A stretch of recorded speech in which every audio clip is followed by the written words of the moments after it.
The wagon lurched to a stop in front of Harper's General Store, and May Sutton knew immediately she'd made a terrible mistake. Not coming west, that had been survival, not choice. The mistake was believing anywhere on Earth might treat her differently.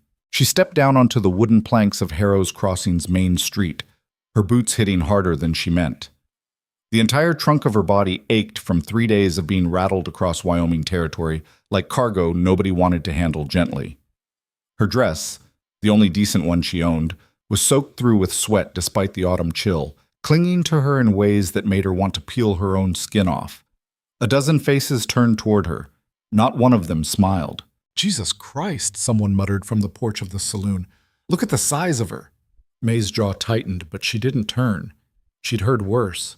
She'd survived worse. Let them stare, let them whisper. She'd crossed half a country to escape men who thought they could decide what she was worth. A few frontier assholes weren't going to break her now. The wagon driver, a rail-thin man named Hutchins, who'd barely spoken to her the entire journey, dropped her trunk onto the street with a thud that sent dust spiraling into the air. "That's far as I go," he said, not meeting her eyes. "You got business here? You handle it yourself." He didn't wait for a response. Just climbed back onto the wagon and snapped the reins, leaving May standing alone in the middle of a town that looked like it had been assembled by someone who'd heard about civilization but never actually seen it. Harrow's Crossing wasn't much. A single dirt road. Maybe 20 buildings total, half of them leaning like drunks. The mountains rose behind the town in layers of pine and granite, so enormous they seemed to swallow the sky. Beautiful, if you had the luxury of thinking about beauty. Terrifying if you were about to bet your life on them. May bent to grab her trunk, but before she could lift it, a voice cut through the street noise. "Well now, ain't you something?" She straightened slowly. The man walking toward her was maybe 30, with a face that suggested he'd been handsome once before whiskey and cruelty had gotten to him. He wore a decent coat and a hat tilted at an angle that men like him always seemed to think made them charming. "You lost, sweetheart?" he asked, stopping just a little too close. "Or you here to work at Molly's?" Laughter rippled through the small crowd that was forming. May felt her face heat, but she kept her voice level. "I'm here on private business." "Private business?" The man grinned, showing teeth that needed pulling. "That's a nice way to say it. What kind of private business you offering?" More laughter, louder this time. May's hands curled into fists at her sides. She'd spent the last 6 months learning how to swallow humiliation, how to keep her head down, her voice quiet, her anger buried so deep no one could use it against her. She'd perfected the art of disappearing while still breathing. But standing in this nowhere town, exhausted and alone, and so far from anything that resembled safety, something inside her finally snapped. "The kind," she said clearly, "that doesn't involve men who smell like they haven't bathed since summer." The laughter stopped. The man's grin vanished. "What'd you just say to me?" "You heard me." He stepped closer, and May could smell the whiskey coming off him in waves. "You got a mouth on you. Somebody ought to teach you some manners. Feel free to try." She didn't plan what happened next. Didn't think about it. Didn't weigh the consequences or calculate the risk. Her hand simply moved, fast and hard, and the crack of her palm across his face echoed down the entire street like a gunshot. The man staggered backward, hand flying to his cheek, eyes wide with shock. For 3 full seconds, nobody moved. Then the street exploded into noise. Shouting, cursing. Someone laughed, a sharp, surprised bark of sound. The man lunged toward her, but 2 others grabbed his arms, holding him back while he spat threats that May barely heard over the roaring in her own ears. Her hand throbbed, her heart hammered, and she realized with a clarity that felt almost like light that she'd just destroyed whatever slim chance she'd had of blending into this town quietly. But she didn't regret it, not even a little. "Enough!" The voice wasn't loud, but it cut through the chaos like a blade through cloth. May turned. The man standing in the edge of the crowd didn't look like much at first glance. Tall, but not towering. Broad-shouldered in a way that suggested work, not vanity. He wore simple clothes, wool trousers, a worn jacket, boots that had seen real use. His face was weathered, hard-lined, the kind of face you got from years of squinting into wind and sun. Dark hair, mostly hidden under a wide-brimmed hat. Maybe 35, maybe older. Hard to tell. But it was his eyes that made May's breath catch. Gray. Steady. Completely unreadable. He looked at the man May had slapped, then at the crowd, then finally at May herself. His gaze lingered on her for just a moment, not leering, not judging, just looking, before he turned to the others. "Tom, go sleep it off," he said quietly. "You're drunk, and you're embarrassing yourself." The man, Tom, jerked against the arms still holding him. "She hit me, Hart. You saw it. I saw you harass a woman who just stepped off a wagon. You got what you earned. Caleb, you can't just—" "I can." His voice didn't rise, but something in it made Tom's protest die in his throat. "Go home." For a moment, it looked like Tom might argue, but whatever he saw in Caleb Hart's face made him reconsider. He spat into the dirt, shook off the hands holding him, and stalked away down the street, muttering curses that nobody paid attention to. The crowd began to disperse, slowly, reluctantly, like people leaving a show they'd paid to see. May stood perfectly still, trying to control her breathing. Caleb Hart turned back to her. Up close, she could see scars. Small ones scattered across his hands and forearms, a deeper one along his jaw. The kind of marks you collected from a life that didn't forgive mistakes. "You're May Sutton," he said. Not a question. She blinked. "How did you— I placed an advertisement." His voice was low, rough around the edges. "For a wife. Got 3 responses. Yours was the only one that didn't sound like it came from someone expecting a fairy tale." "Oh. Oh." May's stomach dropped. She'd answered that advertisement 6 weeks ago from St. Louis in a moment of desperate calculation. She'd needed to disappear, and a mail-order marriage to a stranger in the Wyoming wilderness had seemed like the only door left open. She'd written 3 sentences, short, blunt, honest, and mailed it before she could talk herself out of it. She hadn't actually believed anyone would choose her. "I didn't—" She swallowed, her throat suddenly dry. "I didn't know if you'd still be— I wasn't sure. I'm still here." He glanced at her trunk. "That all you brought?" "Yes." He nodded once, then picked up the trunk like it weighed nothing and started walking toward a wagon hitched near the edge of town. May didn't move. Caleb stopped, looked back. "You coming?" She forced herself to breathe. "Where?" "My homestead. 6 miles up the mountain." He paused. "Unless you'd rather stay in town." May looked around, at the faces still watching from windows and doorways, at the saloon where Tom had disappeared, at the main street of Harrow's Crossing, which suddenly felt about as welcoming as a noose. 6 miles up a mountain with a stranger. Or stay here and wait for the next man to decide what she was worth. Not much of a choice. She walked toward the wagon. The trail started gentle enough, just a worn path leading away from town into the pine forest. But within half a mile, it began to climb. Not gradually, not kindly. Just up, steep and relentless, switchbacking through trees that blocked out the sky. May sat in the wagon beside Caleb Hart, who hadn't spoken since they left town. The silence between them felt massive, like a third person taking up space neither of them knew how to fill. The horses strained against the incline. The wagon creaked and swayed, and May tried very hard not to think about the fact that she'd just committed herself to living on a mountain with a man she'd known for approximately 10 minutes. "You always hit people who insult you?" Caleb asked suddenly. May startled. "What?" "Back there. Tom." He didn't look at her, just kept his eyes on the trail. "That's your usual approach?" She felt her defenses slam into place. "He deserved it. Not saying he didn't." A pause. "Just asking if that's going to be a regular thing." "Is men being assholes going to be a regular thing?" The corner of his mouth twitched. Not quite a smile, but close. "Fair point." They rode in silence for another few minutes. The trail got steeper. The air got colder. May's hands gripped the edge of the wagon seat hard enough to hurt. "Why'd you answer the advertisement?" Caleb asked. The question landed like a stone in still water. May didn't answer immediately. Couldn't. Because the real answer was too big, too complicated, too dangerous to hand to a stranger. Even a stranger she was apparently about to marry. "Needed to leave St. Louis," she said finally. "Why?" "Does it matter?" "Might." He glanced at her just briefly. If someone's coming after you. May's blood went cold. What makes you think you don't cross half a country and answer an advertisement from a man you've never met unless you're running from something? His voice stayed calm, factual. Question is whether that something is going to follow you here. She wanted to lie. God, she wanted to lie so badly. But something about the way he said it, no judgment, no threat, just a question that needed answering, made the truth slip out before she could stop it. Maybe, she admitted quietly. I don't know. Caleb nodded slowly, like she'd confirmed something he'd already suspected. All right. All right? May stared at him.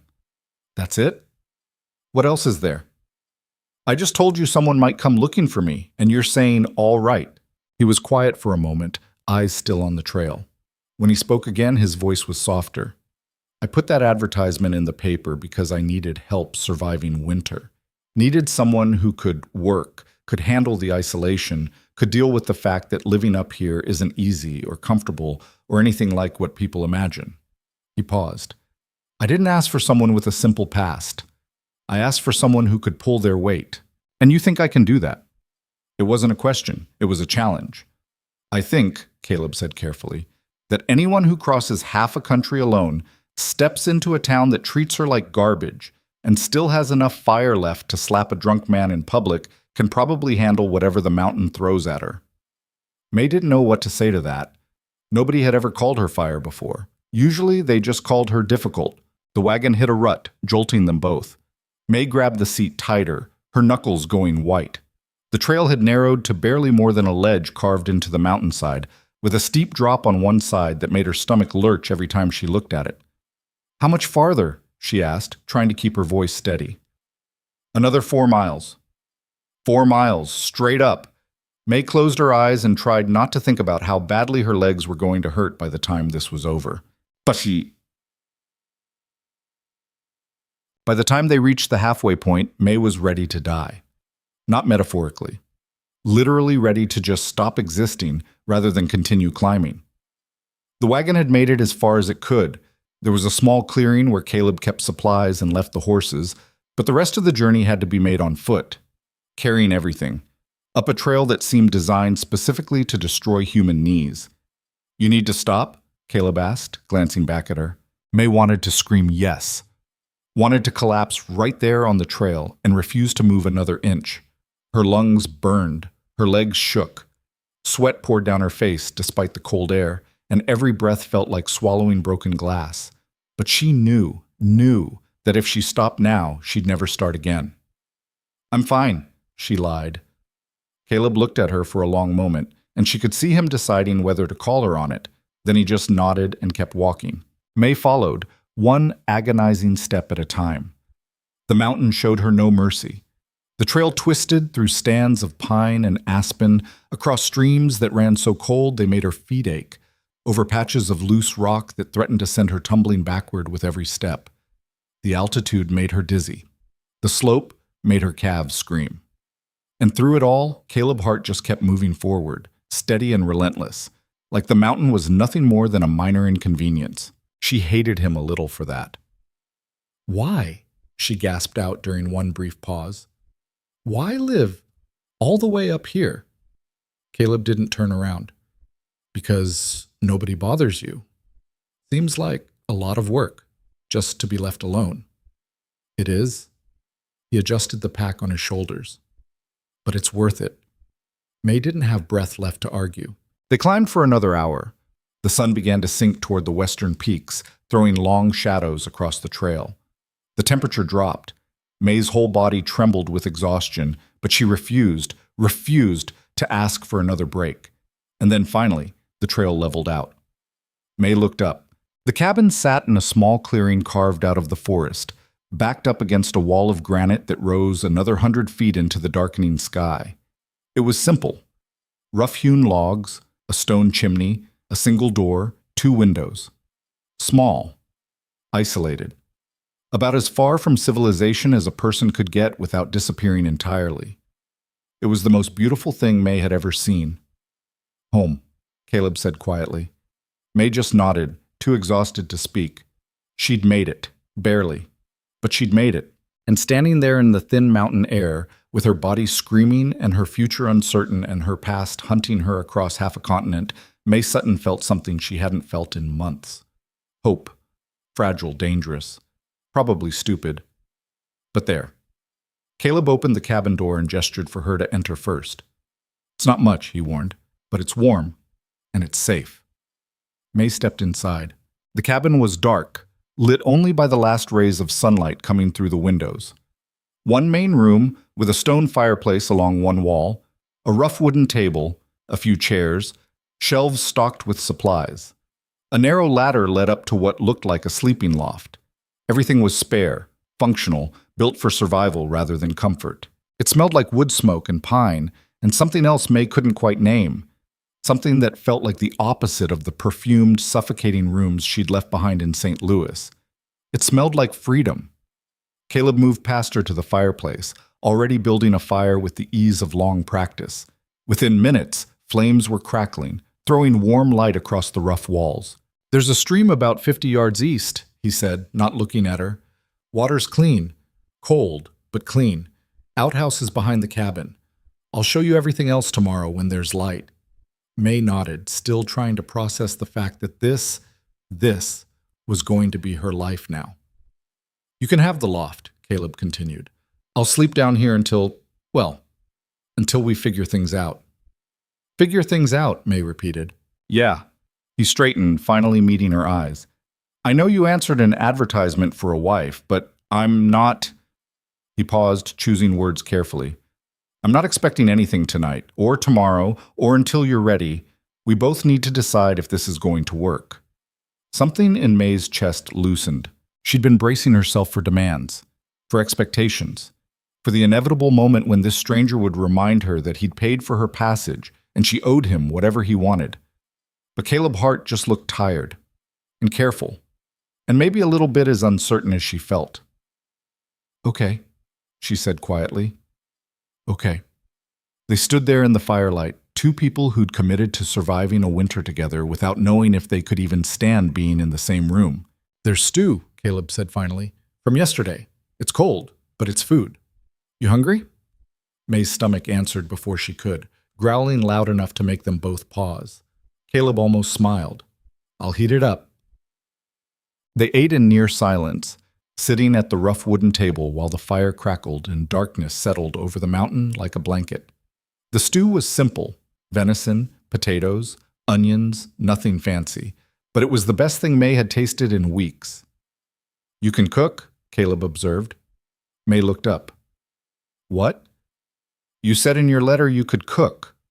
"Oh." She'd almost forgotten what she'd written. "I mean, I can, sort of. Nothing fancy. Fancy doesn't matter up here, just need food that keeps you alive." "Then yeah, I can do that." "Good." He took another bite. "Because I can't." May blinked. "You've been living up here alone and you can't cook?" "I can make stew, and I can burn meat over a fire. That's about where my skills end." Despite everything, the exhaustion, the fear, the sheer insanity of her situation, May felt a laugh bubble up in her chest. "So, you're telling me you advertised for a wife partially because you wanted someone to keep you from starving?" "Partially?" He didn't look embarrassed, just honest. "Also needed help with the hunting, the water hauling, the firewood, the garden, the repairs, and about 100 other things that are damn near impossible to do alone." "Romance is dead," May muttered. This time Caleb definitely smiled, small but real. "Never said I was offering romance. I said I was offering partnership." "What's the difference?" He thought about that for a moment. Romance is what people want when they're comfortable. Partnership is what people need when they're trying to survive. May studied him across the table. The firelight caught the scar along his jaw, the deeper lines around his eyes. He looked like someone who'd learned that lesson the hard way. "You ever been married before?" she asked. "No." "Why not?" "Because I'm not easy to live with, and most women don't want to spend their lives on a mountain with someone who barely talks." "But you decided you needed one anyway." "I decided," Caleb said carefully, "that I was tired of doing everything alone, and that maybe someone else out there was tired of being alone too." He paused. "Was I wrong?" May looked down at her bowl. No, she said quietly. You weren't wrong. They finished eating in silence. Afterward, Caleb showed her how the water system worked. Barrels collected from the stream, stored in a small room off the main cabin where they wouldn't freeze, and gave her a quick tour of the supplies. Flour, salt, dried meat, beans, coffee, ammunition. Everything stacked neatly, organized with the precision of someone who understood that mistakes could kill you. Tomorrow I'll show you the whole property, he said. Where the game trails are, where the woodpile is, how the traps work. But tonight, he gestured toward the ladder. You should sleep. You look dead on your feet. May was too tired to argue. She climbed the ladder to the loft, which turned out to be just barely tall enough to stand in. A narrow bed with wool blankets. A single small window looking out over the darkening forest. Nothing else. It was perfect. May collapsed onto the bed fully clothed, too exhausted even to unlace her boots. Below, she could hear Caleb moving around the cabin, banking the fire, setting things right for the night.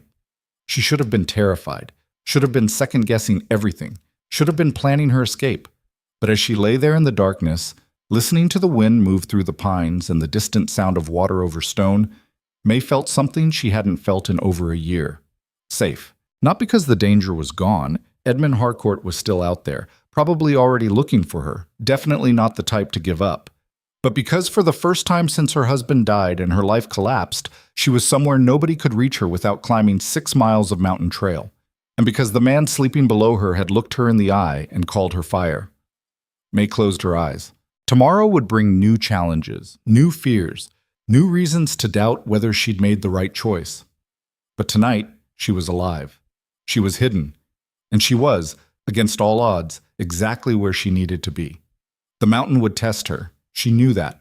But standing in that town, slapping that man, climbing that trail, May had already proven something important. She could survive anything, even freedom. May woke to the sound of an axe splitting wood. For a confused moment, she didn't know where she was. The ceiling above her was rough timber, not the water-stained plaster of her St. Louis boarding house. The air was cold enough to see her breath, and the blankets smelled like cedar and smoke instead of mildew and other people's desperation. Then it all came rushing back. The mountain, the cabin, Caleb Hart. She sat up too quickly and immediately regretted it. Every muscle in her body screamed.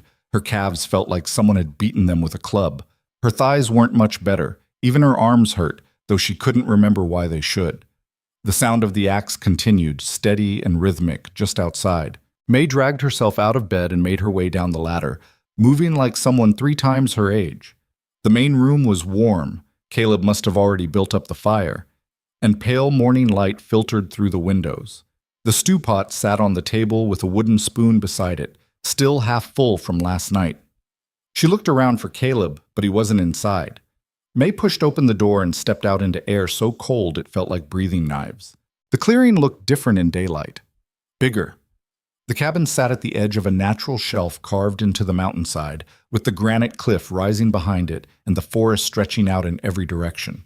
Pine trees crowded close, their branches heavy with the promise of snow. Beyond them, other peaks rose in layers of gray and green, marching away toward a horizon so distant it looked like the edge of the world. It was beautiful. It was also terrifying in its absolute isolation. Caleb stood about 20 yards from the cabin, splitting logs with mechanical precision. He'd already built a pile of firewood that looked like it could last a month. His breath came out in white clouds, and his shirt was damp with sweat despite the cold. He glanced up when she stepped outside, stopped mid-swing. "Morning," he said. "Morning." May wrapped her arms around herself. "How long have you been up?" "Couple hours." He drove the axe into the chopping block and walked toward the cabin. "Coffee's inside. It's not good, but it's hot." "I don't care if it tastes like mud as long as it's warm." "Then you're in luck, because it definitely tastes like mud." May followed him back inside, trying not to limp. Caleb poured 2 tin cups full of coffee that looked thick enough to patch a roof, and they sat at the table in the kind of silence that felt less uncomfortable than it should have. The coffee was terrible. May drank it anyway. "You sleep all right?" Caleb asked. "Better than I have in months." He nodded, like this made sense to him. Mountain does that. You're either exhausted enough that nothing keeps you awake, or you're so keyed up from the altitude you don't sleep at all. He took another drink. Takes about a week to adjust. What happens after a week? You still don't sleep much, but at least you know why. May almost smiled. That's encouraging. Wasn't trying to encourage you, just telling you how it is. They finished their coffee in silence. Outside, the wind picked up, making the pines creak and sway. It sounded like the whole forest was breathing. So, May said finally, what now? Caleb set his cup down. Now I show you how to survive up here. Because winter's coming fast, and if you don't know what you're doing, this mountain will kill you without even trying. He wasn't exaggerating. Over the next 3 hours, Caleb walked her through everything she needed to know about the homestead, and May realized very quickly that she was catastrophically unprepared for frontier life. The water system was more complicated than she'd thought. The stream ran fast enough that it wouldn't freeze completely, but getting to it in deep snow meant following a trail that had to be maintained constantly. The barrels had to be checked for cracks, kept covered, rotated so nothing went stagnant. You'll haul water twice a day, Caleb told her. Morning and evening. 2 barrels each time. It's heavy work, but you'll get used to it. May looked at the barrels. Looked at the trail. Looked at her own soft hands that had spent the last year doing nothing more difficult than mending clothes and scrubbing floors. Right, she said. I'll get used to it. Caleb shot her a look but didn't comment. The firewood was worse. There was an entire system. Logs had to be split, stacked, covered, rotated, kept dry. A day's worth of firewood was more than May would have guessed. A week's worth looked impossible. The amount needed for an entire winter made her want to lie down and quit before she'd even started. How do you do all this alone? She asked. Barely. Caleb straightened from the woodpile.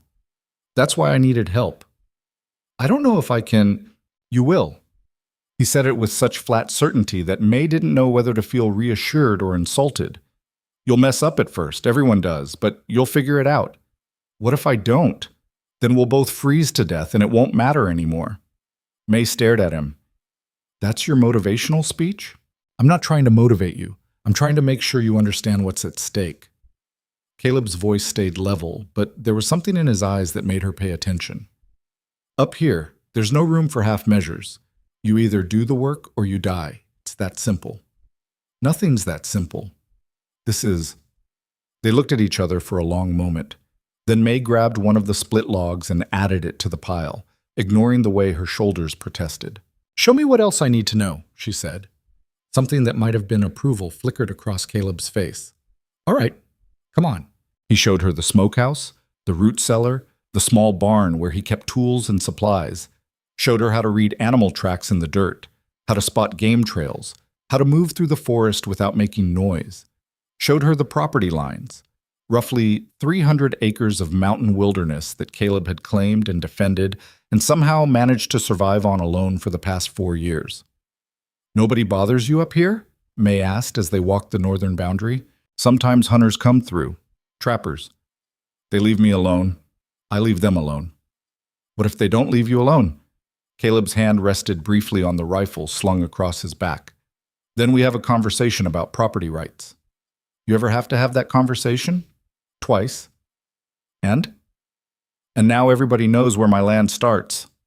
May decided not to ask for details. By noon, her head was spinning with information and her body was screaming for rest. But Caleb seemed to have no concept of breaks or mercy. He just kept moving, kept teaching, kept showing her things she needed to know. They were checking the snares along the eastern trail when May's legs finally gave out. One moment she was walking. The next she was on her knees in the dirt, breathing hard, vision going gray at the edges. Caleb was beside her in seconds. Hey, you all right? Fine, May gasped. Just need a minute. When's the last time you ate? This morning, the coffee. Coffee's not food. Caleb pulled something wrapped in cloth from his pack. Jerky. He handed her a piece. Eat. May wanted to argue, but her hands were already reaching for it. The jerky was tough, salty, and tasted like heaven. She ate 3 pieces before her stomach settled. You're pushing too hard, Caleb said quietly. You said there's no room for half measures. There's also no room for collapsing from exhaustion. Doesn't help anyone if you work yourself to death in the first week. May wiped her mouth with the back of her hand. I'm not going to be dead weight. I won't do that to you. Nobody said you were dead weight. You didn't have to say it. I saw how that town looked at me. I know what they thought. Caleb was quiet for a moment. When he spoke, his voice was careful. You know what I thought when I saw you step off that wagon? That you made a mistake. No. He settled back on his heels, looking at her directly. I thought, here's someone who crossed half a country alone. Someone who stood in front of a hostile crowd and didn't back down. Someone angry enough to hit back instead of just taking it. He paused. I thought, maybe she's got what it takes. May felt something crack open in her chest. You don't know anything about me. I know you're here. That's enough for now. They sat there in the dirt, the autumn sun filtering through the pines, and May realized she was crying. Not sobbing, just tears running down her face while she ate jerky and tried to remember how to breathe. Caleb didn't comment on it, didn't try to comfort her or tell her everything would be fine. He just sat there, patient and steady, until she pulled herself back together. Sorry, she said finally. Don't be. I'm not usually like this. Like what? Weak. Caleb stood, offered her his hand. Crying doesn't make you weak. It just makes you human. May took his hand and let him pull her to her feet. His grip was rough, calloused, strong. The kind of hand that belonged to someone who'd built a life out of timber and stone and sheer stubbornness. Come on, he said. Let's head back. You need real food and rest. The snares can wait. I'm fine to keep May. He looked at her steadily. Learning your limits isn't weakness, it's survival. And you're no use to me or yourself if you push past them. She wanted to argue, but he was right, and they both knew it. They walked back to the cabin in silence, and May tried not to think about how much she still had to learn. That afternoon, Caleb left her to rest while he went hunting. May sat at the table, staring at the pot of stew, and tried to figure out how she was going to survive this. Not the mountain, not the work, the waiting. Because Edmund Harcourt was out there somewhere, and men like him didn't just let things go. He'd spent months trying to force her into marriage, trying to steal everything her worthless husband had left behind, trying to own her in every way that mattered. And when May had finally found proof of his fraud, the forged documents, the bribed judges, the stolen money, she'd made herself the most dangerous kind of witness, the kind that could destroy him. She'd hidden the evidence carefully before running, sent copies to people she trusted, people who could make sure the truth came out even if something happened to her. But she had no idea if it had worked. No idea if anyone believed her. No idea if Harcourt had already found a way to bury it all. All she knew was that he wouldn't stop looking, and eventually he'd find her. The door opened and May jumped, heart racing. But it was just Caleb, carrying 2 rabbits already cleaned and ready to cook. Thought we could use some fresh meat, he said, hanging the rabbits near the fireplace. You know how to prepare these? May's pulse slowly returned to normal. Yeah, I can manage. Good, I'll get the fire built up. They worked in silence for a while, falling into a rhythm that felt almost comfortable. May prepared the rabbits while Caleb built up the fire and set the pot to boil. It was strange, this quiet domesticity with a man she barely knew. Strange, but not bad. Can I ask you something? May said as she worked. Go ahead. Why did you come up here? To the mountain, I mean. Why choose this? Caleb was quiet for so long she thought he wouldn't answer. Then he said, War. May's hands stilled. You fought? 3 years. Union Army. His voice was flat, empty of emotion. Saw things, did things. When it was over, I couldn't... He trailed off, then tried again. Cities were too loud, too many people, too many things that reminded me of places I didn't want to remember. So you came here. So I came here. He added another log to the fire. Mountain doesn't care what you've done, doesn't judge, doesn't ask questions, just gives you work and silence. That sounds lonely. It was. He glanced at her. But lonely was better than being around people who looked at me and saw something broken. May understood that better than she wanted to. And now? Now I'm still broken. But at least up here, it doesn't matter. She wanted to tell him he wasn't broken, that surviving something terrible didn't make you less than whole. But she didn't know him well enough for words like that. Didn't know if he'd even want to hear them. So instead she said, The rabbit's ready. They ate dinner as the sun set, painting the sky in shades of orange and purple that looked almost unreal. The meat was good, better than the stew, and May felt strength returning to her body with every bite. Tomorrow we start on shooting, Caleb said. You ever handle a rifle? No. Then that's tomorrow's lesson. Up here you need to know how to hunt, how to defend yourself. Can't rely on someone else to do it for you. May nodded. Okay. And we need to talk about winter prep. There's still a lot to do before the first real snow. Food stores to organize, repairs to make, gaps to seal. He paused. It's going to be harder than today was. I figured. You going to make it? May met his eyes. I don't have a choice. Everyone's got a choice. Not me. She heard the edge in her own voice. I came up here because going back isn't an option. So yeah, I'm going to make it, because the alternative is going back to St. Louis, and I'd rather freeze to death on this mountain than do that. Caleb studied her for a long moment. What happened there? May's jaw tightened. I told you I needed to leave. That's not an answer. It's the only one you're getting right now. She expected him to push. Expected demands or threats, or the kind of masculine entitlement that assumed he had a right to her secrets just because he'd given her shelter. But Caleb just nodded. Fair enough. But May? What? If someone's coming after you, I need to know. Not the details, just whether I should be watching the trail. The question landed heavy between them. May wanted to lie. Wanted to say no, everything's fine, nobody knows where I am. But the truth was, she didn't know. Harcourt had resources, connections, the kind of money that could buy information and loyalty and silence. I don't know, she said finally. Maybe. I tried to cover my tracks, but men with money don't like losing. Caleb's voice held no judgment, just understanding. All right, I'll keep watch. You don't have to hit. Yeah, I do. This is my land. That makes you my responsibility. I'm not your responsibility. You're living in my cabin, eating my food, working my land. He stood, started clearing the dishes. That makes you my responsibility, whether you like it or not. May wanted to argue, wanted to tell him she didn't need protection, didn't need someone taking care of her, didn't need another man deciding what she was worth. But the mountain wind rattled the windows, and the darkness outside felt enormous, and she realized that pride was a luxury she couldn't afford anymore. Thank you, she said quietly. Caleb just nodded. That night, May lay in the loft listening to Caleb move around below. The sounds of someone banking a fire, checking supplies, preparing for another day of survival.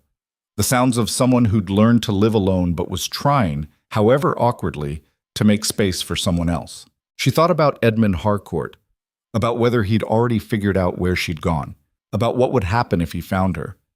And she thought about Caleb's words.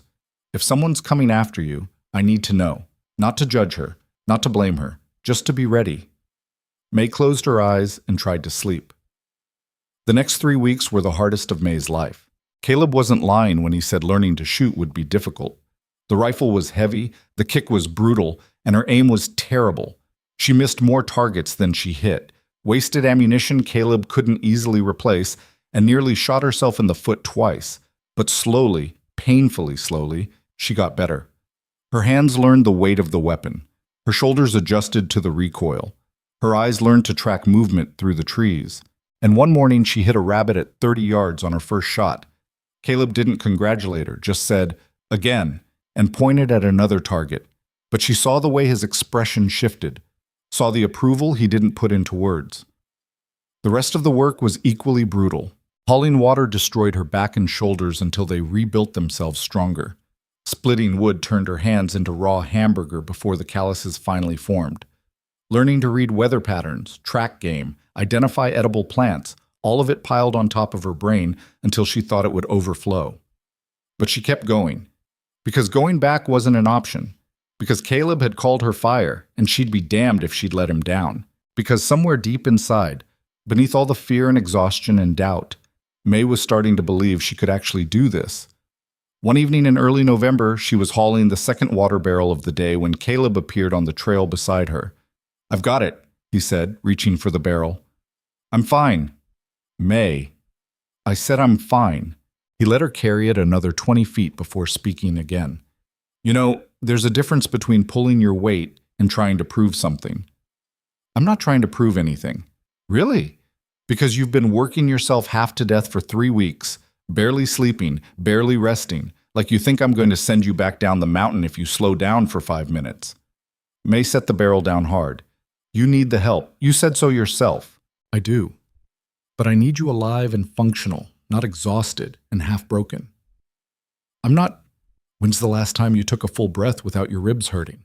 When's the last time your hands didn't shake from overwork? Caleb's voice stayed calm, but there was frustration underneath it. You're trying to do everything at once, and it's going to catch up with you. Better than being useless. Nobody said you were useless. Nobody had to. The words came out sharper than she meant. I know what I look like, Caleb. I know what people think when they see me. Too fat, too soft, too weak. I've heard it my entire life, and I'll be damned if I'm going to prove them right. Caleb looked at her for a long moment. Is that what you think I see when I look at you? I don't know what you see. I see someone who climbed 6 miles of mountain trail on her first day and didn't quit. Someone who's learned more in 3 weeks than most people learn in 3 months. Someone who gets knocked down and stands back up every single time. He picked up the water barrel like it weighed nothing. That's what I see, not whatever story you've been telling yourself. May didn't know what to say to that. So Caleb started walking toward the cabin. Come on, there's stew, and you're going to eat it, and then you're going to sleep for 12 hours because I'm not watching you work yourself to death just to prove a point to people who aren't even here.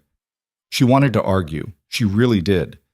But her body was screaming and her hands were shaking, and she was so tired she could barely see straight. So she followed him back to the cabin and ate the stew and climbed into the loft. And for the first time in weeks, she slept through the entire night without waking. When she came down the next morning, Caleb was at the table sharpening a knife. Morning, he said. Morning. You look better. I feel half human again. Good. Because we need to talk. Something in his tone made May's stomach clench. About what? Caleb set the knife down carefully. Yesterday, when I was checking the traps, I found boot prints near the eastern boundary. Fresh ones. Someone was on the property.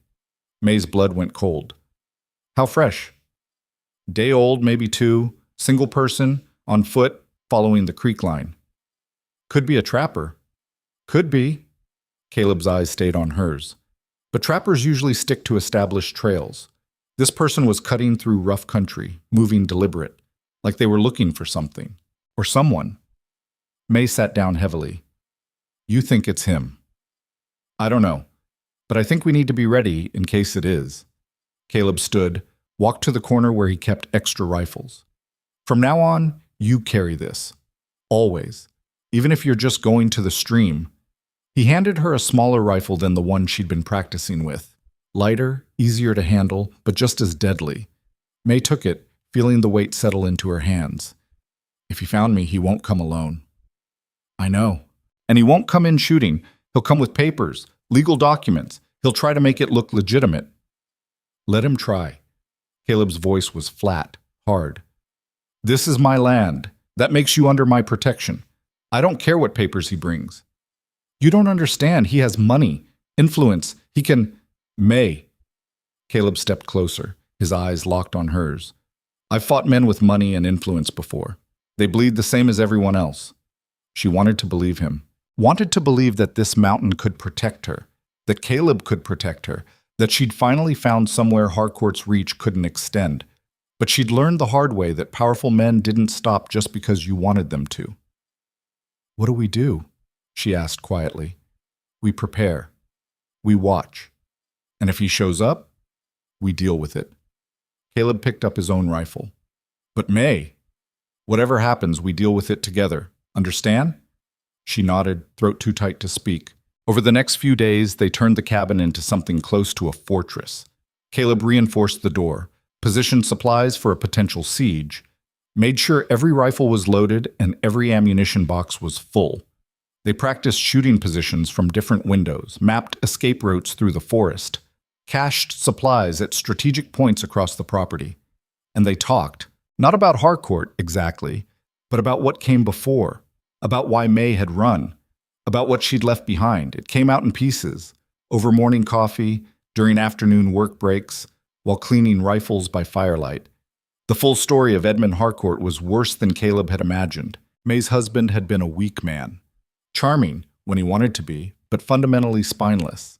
He'd borrowed money from Harcourt to start a business, promised returns he couldn't deliver, and then drunk himself stupid trying to forget the debt piling up around him. When he died, suddenly, suspiciously, though May couldn't prove anything, Harcourt had shown up at the funeral with a stack of papers and a smile that never reached his eyes. He said my husband owed him $30,000, May told Caleb one night. Said I was responsible for the debt. Said the only way to clear it was to marry him and sign over everything I owned. That's not legal. It is when you've got judges in your pocket.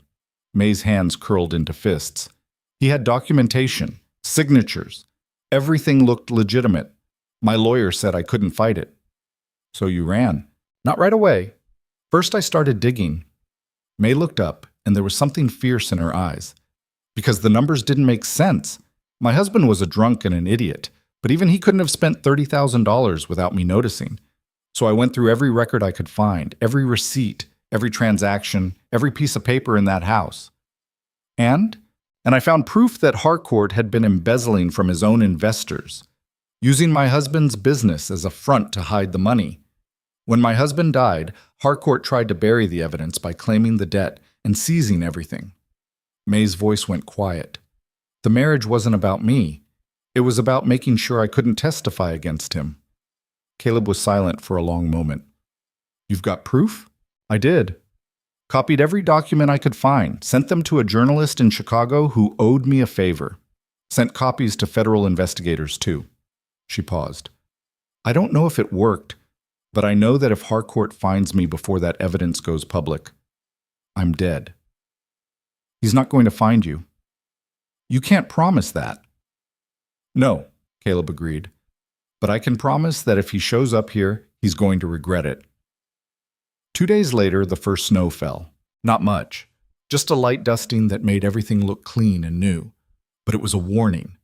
Winter was coming, and when it arrived, the mountain would be completely cut off from the world below. May stood outside the cabin, watching the snowflakes drift down through the pine trees, and tried not to think about what it meant to be trapped up here for months with no escape route. Caleb came up beside her, 2 cups of terrible coffee in his hands. Beautiful, isn't it? He said, handing her a cup. Terrifying.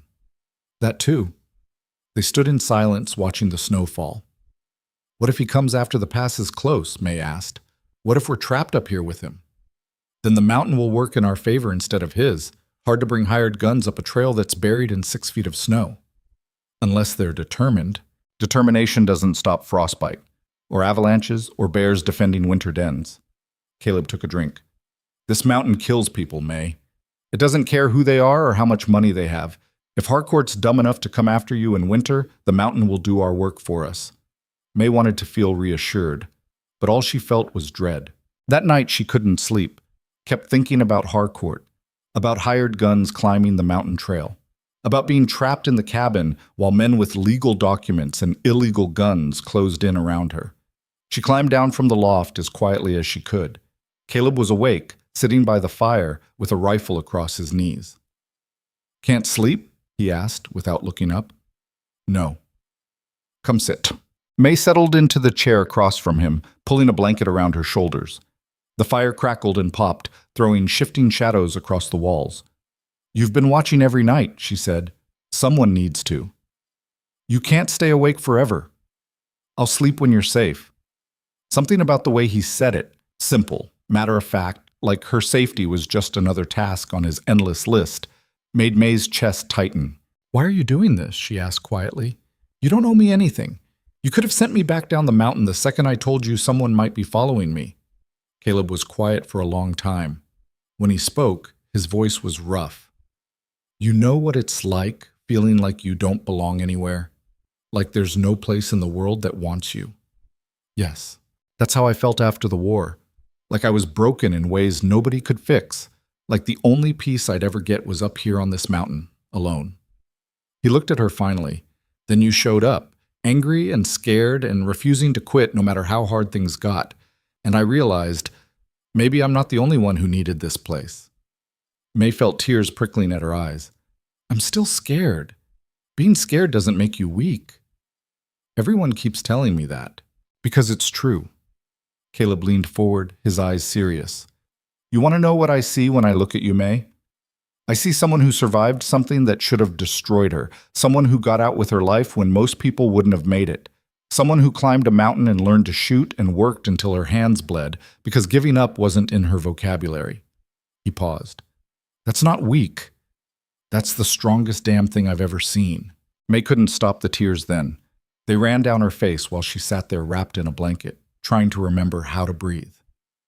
And Caleb didn't tell her to stop crying. Didn't tell her everything would be fine. Just sat there in the firelight, keeping watch, while May finally let herself break apart and start putting the pieces back together the way she wanted them arranged. When the tears finally stopped, she felt lighter. Emptier, but in a good way. Thank you, she said. For what? For not asking me to be someone I'm not. Caleb smiled. A real smile this time, small but genuine. Wouldn't know how. I'm not exactly good at being someone I'm not either. They sat together until dawn, watching the fire burn down to embers, and neither of them mentioned the fact that at some point during the night, May had moved her chair closer to his. The snow kept falling, and on the mountain, two broken people began learning what it meant to be whole. By mid-November, the mountain had transformed into something both beautiful and deadly. Snow fell almost daily now. Not the gentle dusting of early autumn, but heavy, wet storms that buried trails and made every trip outside the cabin a calculated risk. The temperature dropped so low that water froze in the barrels overnight, and May learned to sleep in layers of clothing because the fire couldn't keep the whole cabin warm once the real cold settled in. But she was still alive, still learning, still getting stronger. The morning she woke to find ice crystals on the inside of the windows, May knew something had shifted. Not just in the weather, in her. She climbed down from the loft to find Caleb already dressed, loading his rifle with methodical precision.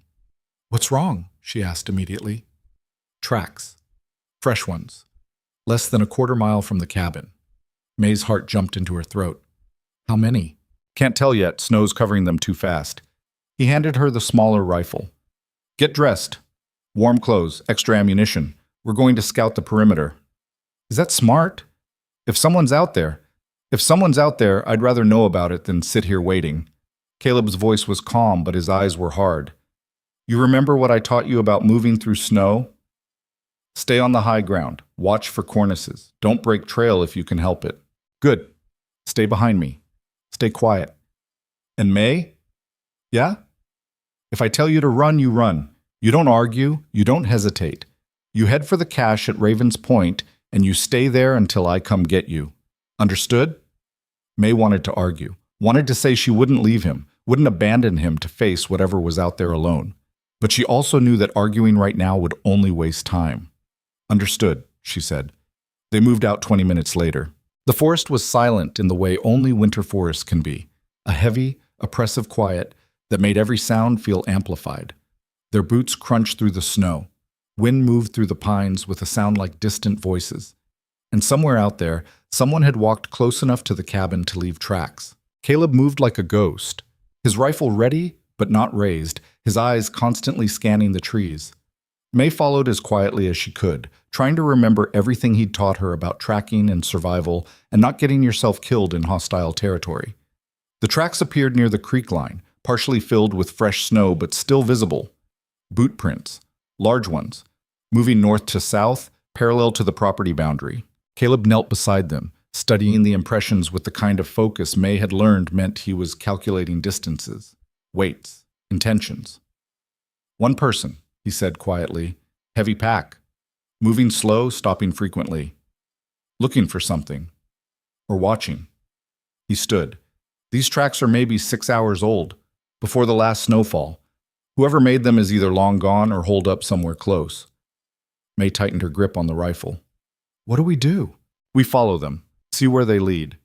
They tracked the boot prints for nearly an hour, moving carefully through terrain that got rougher with every step.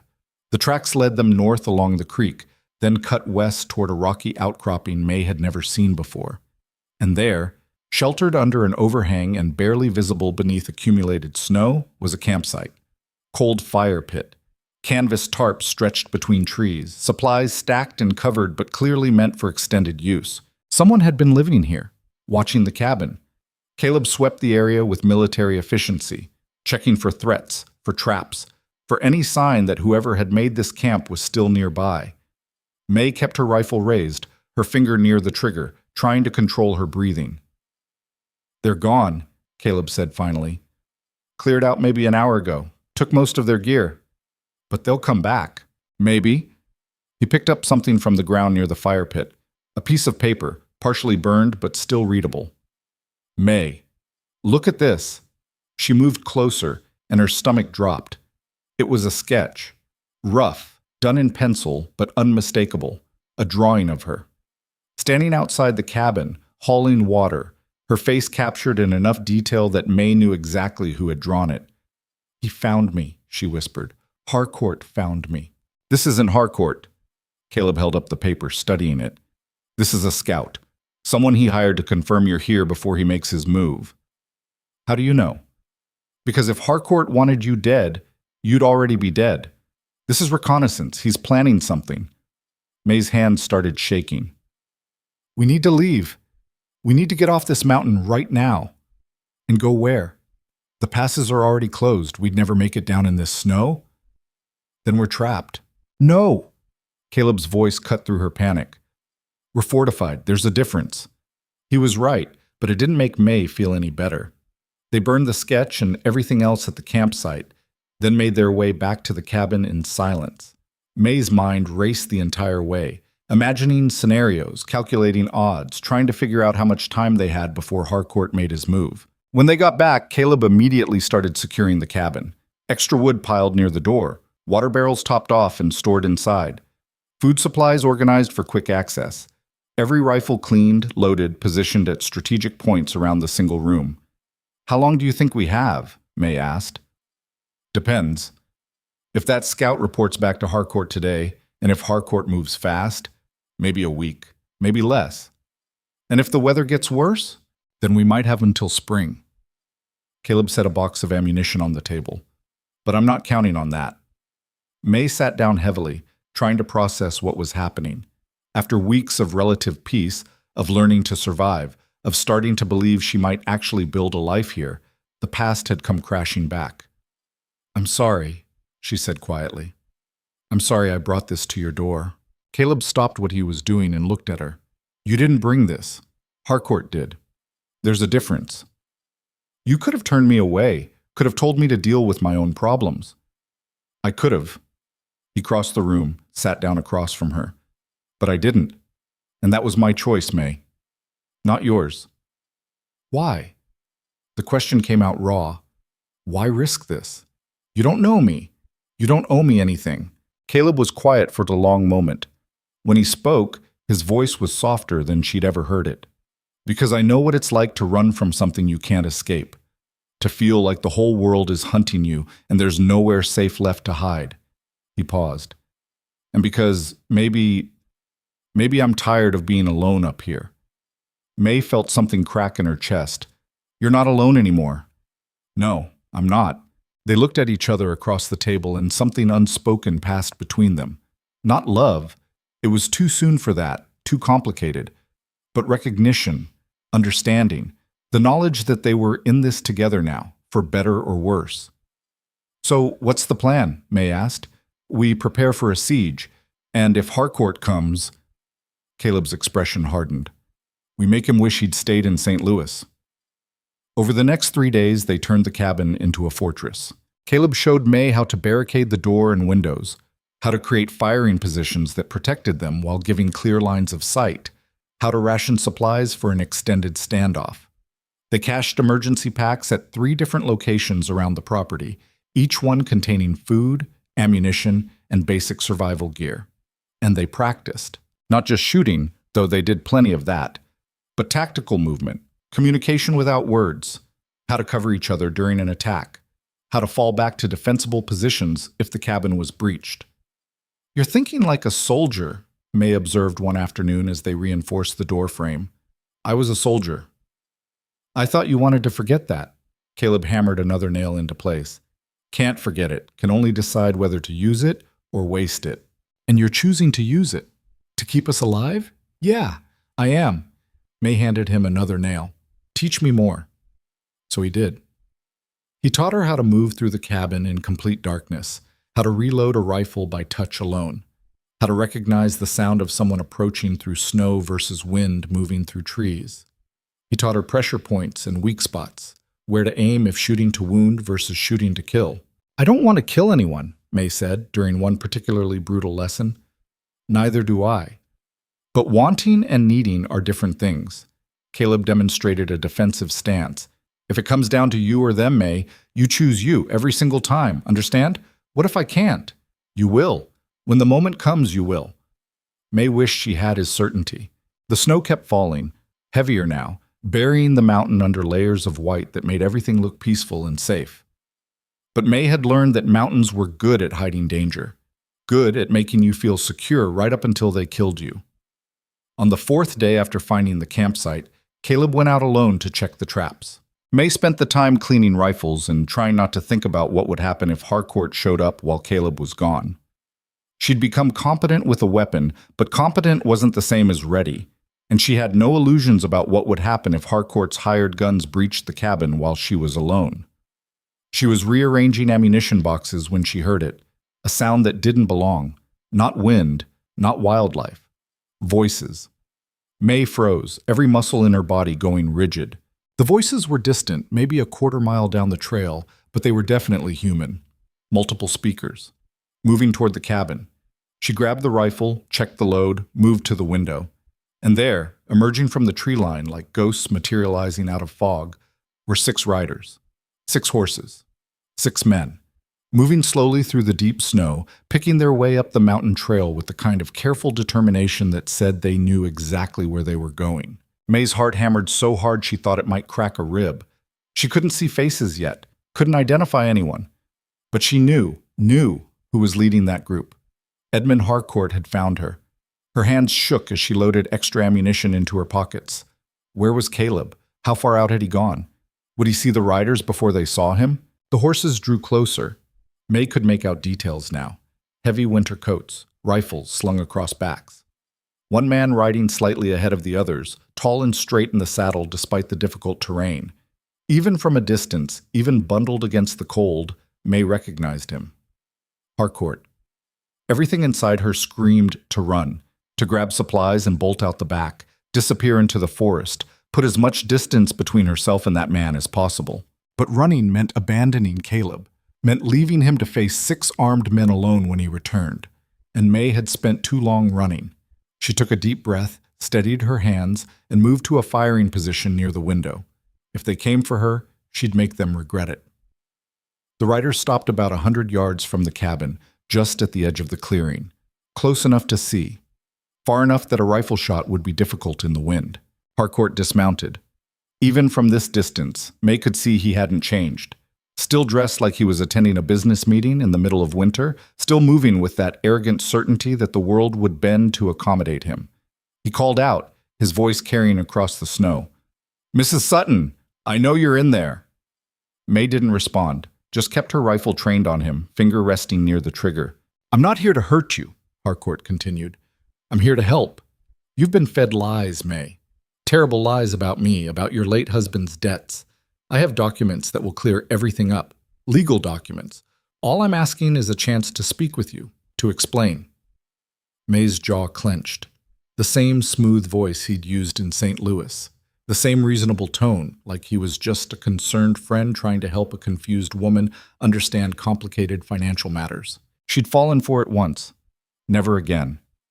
"I've brought a lawyer," Harcourt said, gesturing to one of the men still mounted. "And witnesses. Everything legitimate, everything legal. Just come out and talk to me, May. Let's resolve this like civilized people." Still May said nothing. Harcourt's expression hardened slightly, though he kept his voice pleasant.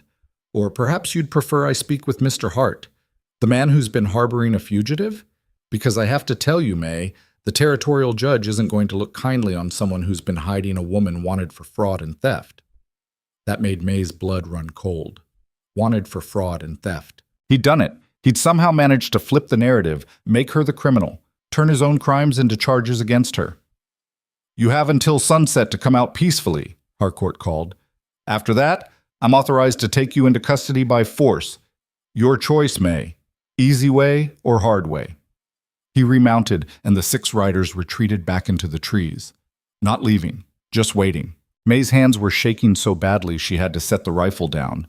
She pressed her palms against the cold wall, trying to breathe, trying to think. 6 men, 6 rifles, legal papers that probably looked completely legitimate to anyone who didn't know the truth. And Caleb was somewhere out there, walking straight into an ambush. She had to warn him. May grabbed her coat, extra ammunition, the smaller rifle. She was halfway to the back door when she heard footsteps outside. She spun, rifle raised. The door opened. Caleb stepped inside, covered in snow, his expression grim. You saw them, May said. Yeah, I saw them. He shut the door, locked it, moved immediately to check the windows. Harcourt? And 5 others. He says he has legal papers. Says I'm wanted for fraud and theft. Caleb's jaw tightened. Of course he does. Caleb, if they have actual warrants, if he's convinced a judge, then the judge is either crooked or misinformed. Either way, I don't care. He pulled off his coat, checked his rifle. Nobody's taking you off this mountain. Not today. There are 6 of them. I can count. Caleb, we can't. May. He turned to face her fully. Listen to me. I didn't bring you up here just to hand you back to the man who tried to own you. I don't care what papers he has. I don't care what lies he told. He's not getting you, period. May felt tears burning behind her eyes. You can't fight the law. Watch me. They'll kill you. They can try. He moved back to the window, studying the tree line. How long until sunset? Maybe 3 hours? Then we've got 3 hours to finish preparing. He glanced at her. You remember everything I taught you? Yes. Good. Because we're about to find out if it was enough. They spent the next 2 hours in tense silence, making final preparations. Extra ammunition distributed. Water and food within easy reach. Escape routes double-checked. Every possible advantage identified and exploited. And through it all, May kept glancing at Caleb, trying to understand how he could be so calm. How he could face down 6 armed men and impossible odds without showing even a flicker of fear. You're not scared, she said finally. I'm terrified. That surprised her. You don't act like it. Being scared and being paralyzed aren't the same thing. Caleb loaded another rifle. Fear is useful. It keeps you sharp, keeps you focused. It's only a problem when you let it make your decisions. How do you do that? How do you not let it control you? He was quiet for a moment. War taught me that sometimes the scariest choice is the right one, and that dying afraid is the same as dying brave. You're still dead either way, so you might as well be scared and useful instead of scared and useless. May absorbed that. I don't want to die. Neither do I, so let's make sure we don't. The sun crept towards the horizon, painting the snow orange and red. Beautiful, if you had the luxury of appreciating beauty. Terrifying if you were watching a deadline approach that might determine whether you lived or died. As the last light faded, Caleb positioned himself at the front window. May took the side, both of them armed, ready, waiting. Right on schedule, the 6 riders emerged from the trees. They'd brought torches this time, flames that cut through the growing darkness, turning the men into shadows and silhouettes. They stopped at the same place as before, just at the edge of rifle range. Harcourt dismounted again. Mrs. Sutton, your time is up. His voice was harder now, the pleasant veneer stripped away. I'm giving you one final chance to come peacefully. If you refuse, I'm authorized to take you by force, Caleb called back, his voice carrying clear and cold across the snow. She's not going anywhere. Turn around and ride back down the mountain while you still can. There was a pause. Then Harcourt laughed, a sound with no humor in it. Mr. Hart, I presume. You're making a serious mistake. Interfering with the law is a crime. Harboring a fugitive is a crime. If you continue down this path, you'll hang right alongside her. I'll take that risk. Will you? Harcourt's tone shifted, became almost conversational. Tell me, Mr. Hart, how much do you really know about the woman you're protecting? Did she tell you about the money she stole? The investors she defrauded? The lives she ruined? May's hands tightened on her rifle. She told me enough, Caleb said. Told me about a man who tried to force her into marriage, who used fake debts and corrupt judges to steal everything she owned. That sound familiar? I have documents that say otherwise. I don't care what your documents say. Then you're a fool. Harcourt gestured to the man beside him. Mr. Farwell here is a lawyer. He has proper warrants signed by a territorial judge. This is a legal arrest. If you interfere, you become a criminal. Then I guess I'm a criminal. Harcourt's expression hardened. Last chance, Hart. Send her out, or we come in and get her. Come ahead. For a long moment, nobody moved. Then Harcourt said something to the men around him, and they started spreading out. Not charging, not rushing, just moving with practiced coordination, circling the cabin, cutting off escape routes. Here we go, Caleb muttered. He raised his voice. First man who tries to breach this cabin gets shot. I don't care what papers you're carrying. This is private property, and you're trespassing. One of the riders, a big man with a rifle already in his hands, laughed. You gonna shoot all 6 of us, mountain man? If I have to. Big talk from one gun. 2 guns, May called out, her voice steady despite the fear churning in her gut. And we've got enough ammunition to make this real expensive for you. Another pause. Then Harcourt said, Take them.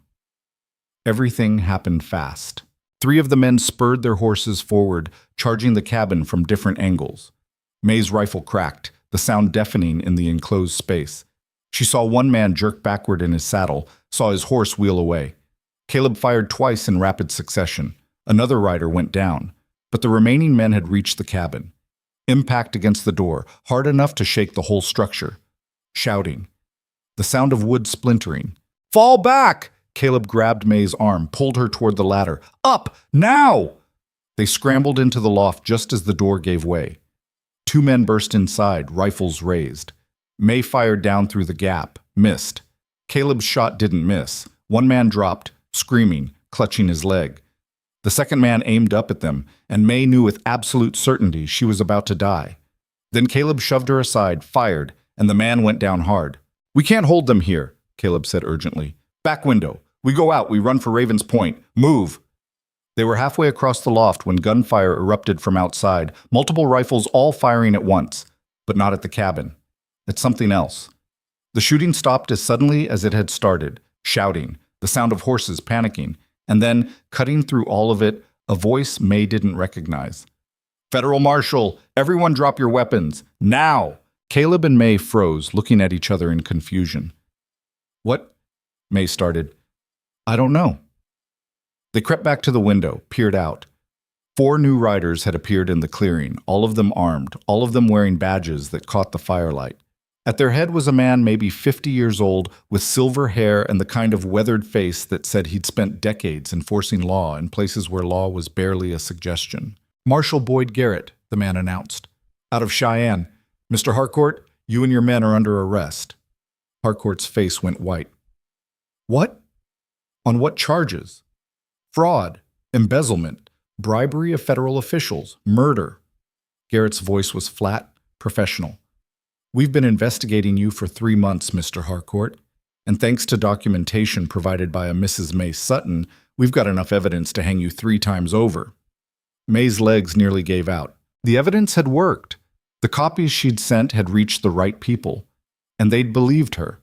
This is absurd, Harcourt sputtered. I have warrants, legal warrants, issued by Judge Whitmore, who's currently in custody for accepting bribes from you. Garrett gestured to his deputies. Take them. What followed was chaos, Harcourt's men being disarmed, the wounded being attended to, horses being secured. Through it all, Marshal Garrett kept his rifle trained on Harcourt, who'd gone from arrogant confidence to desperate panic in the space of minutes. May, Caleb said quietly, I think you need to go down there.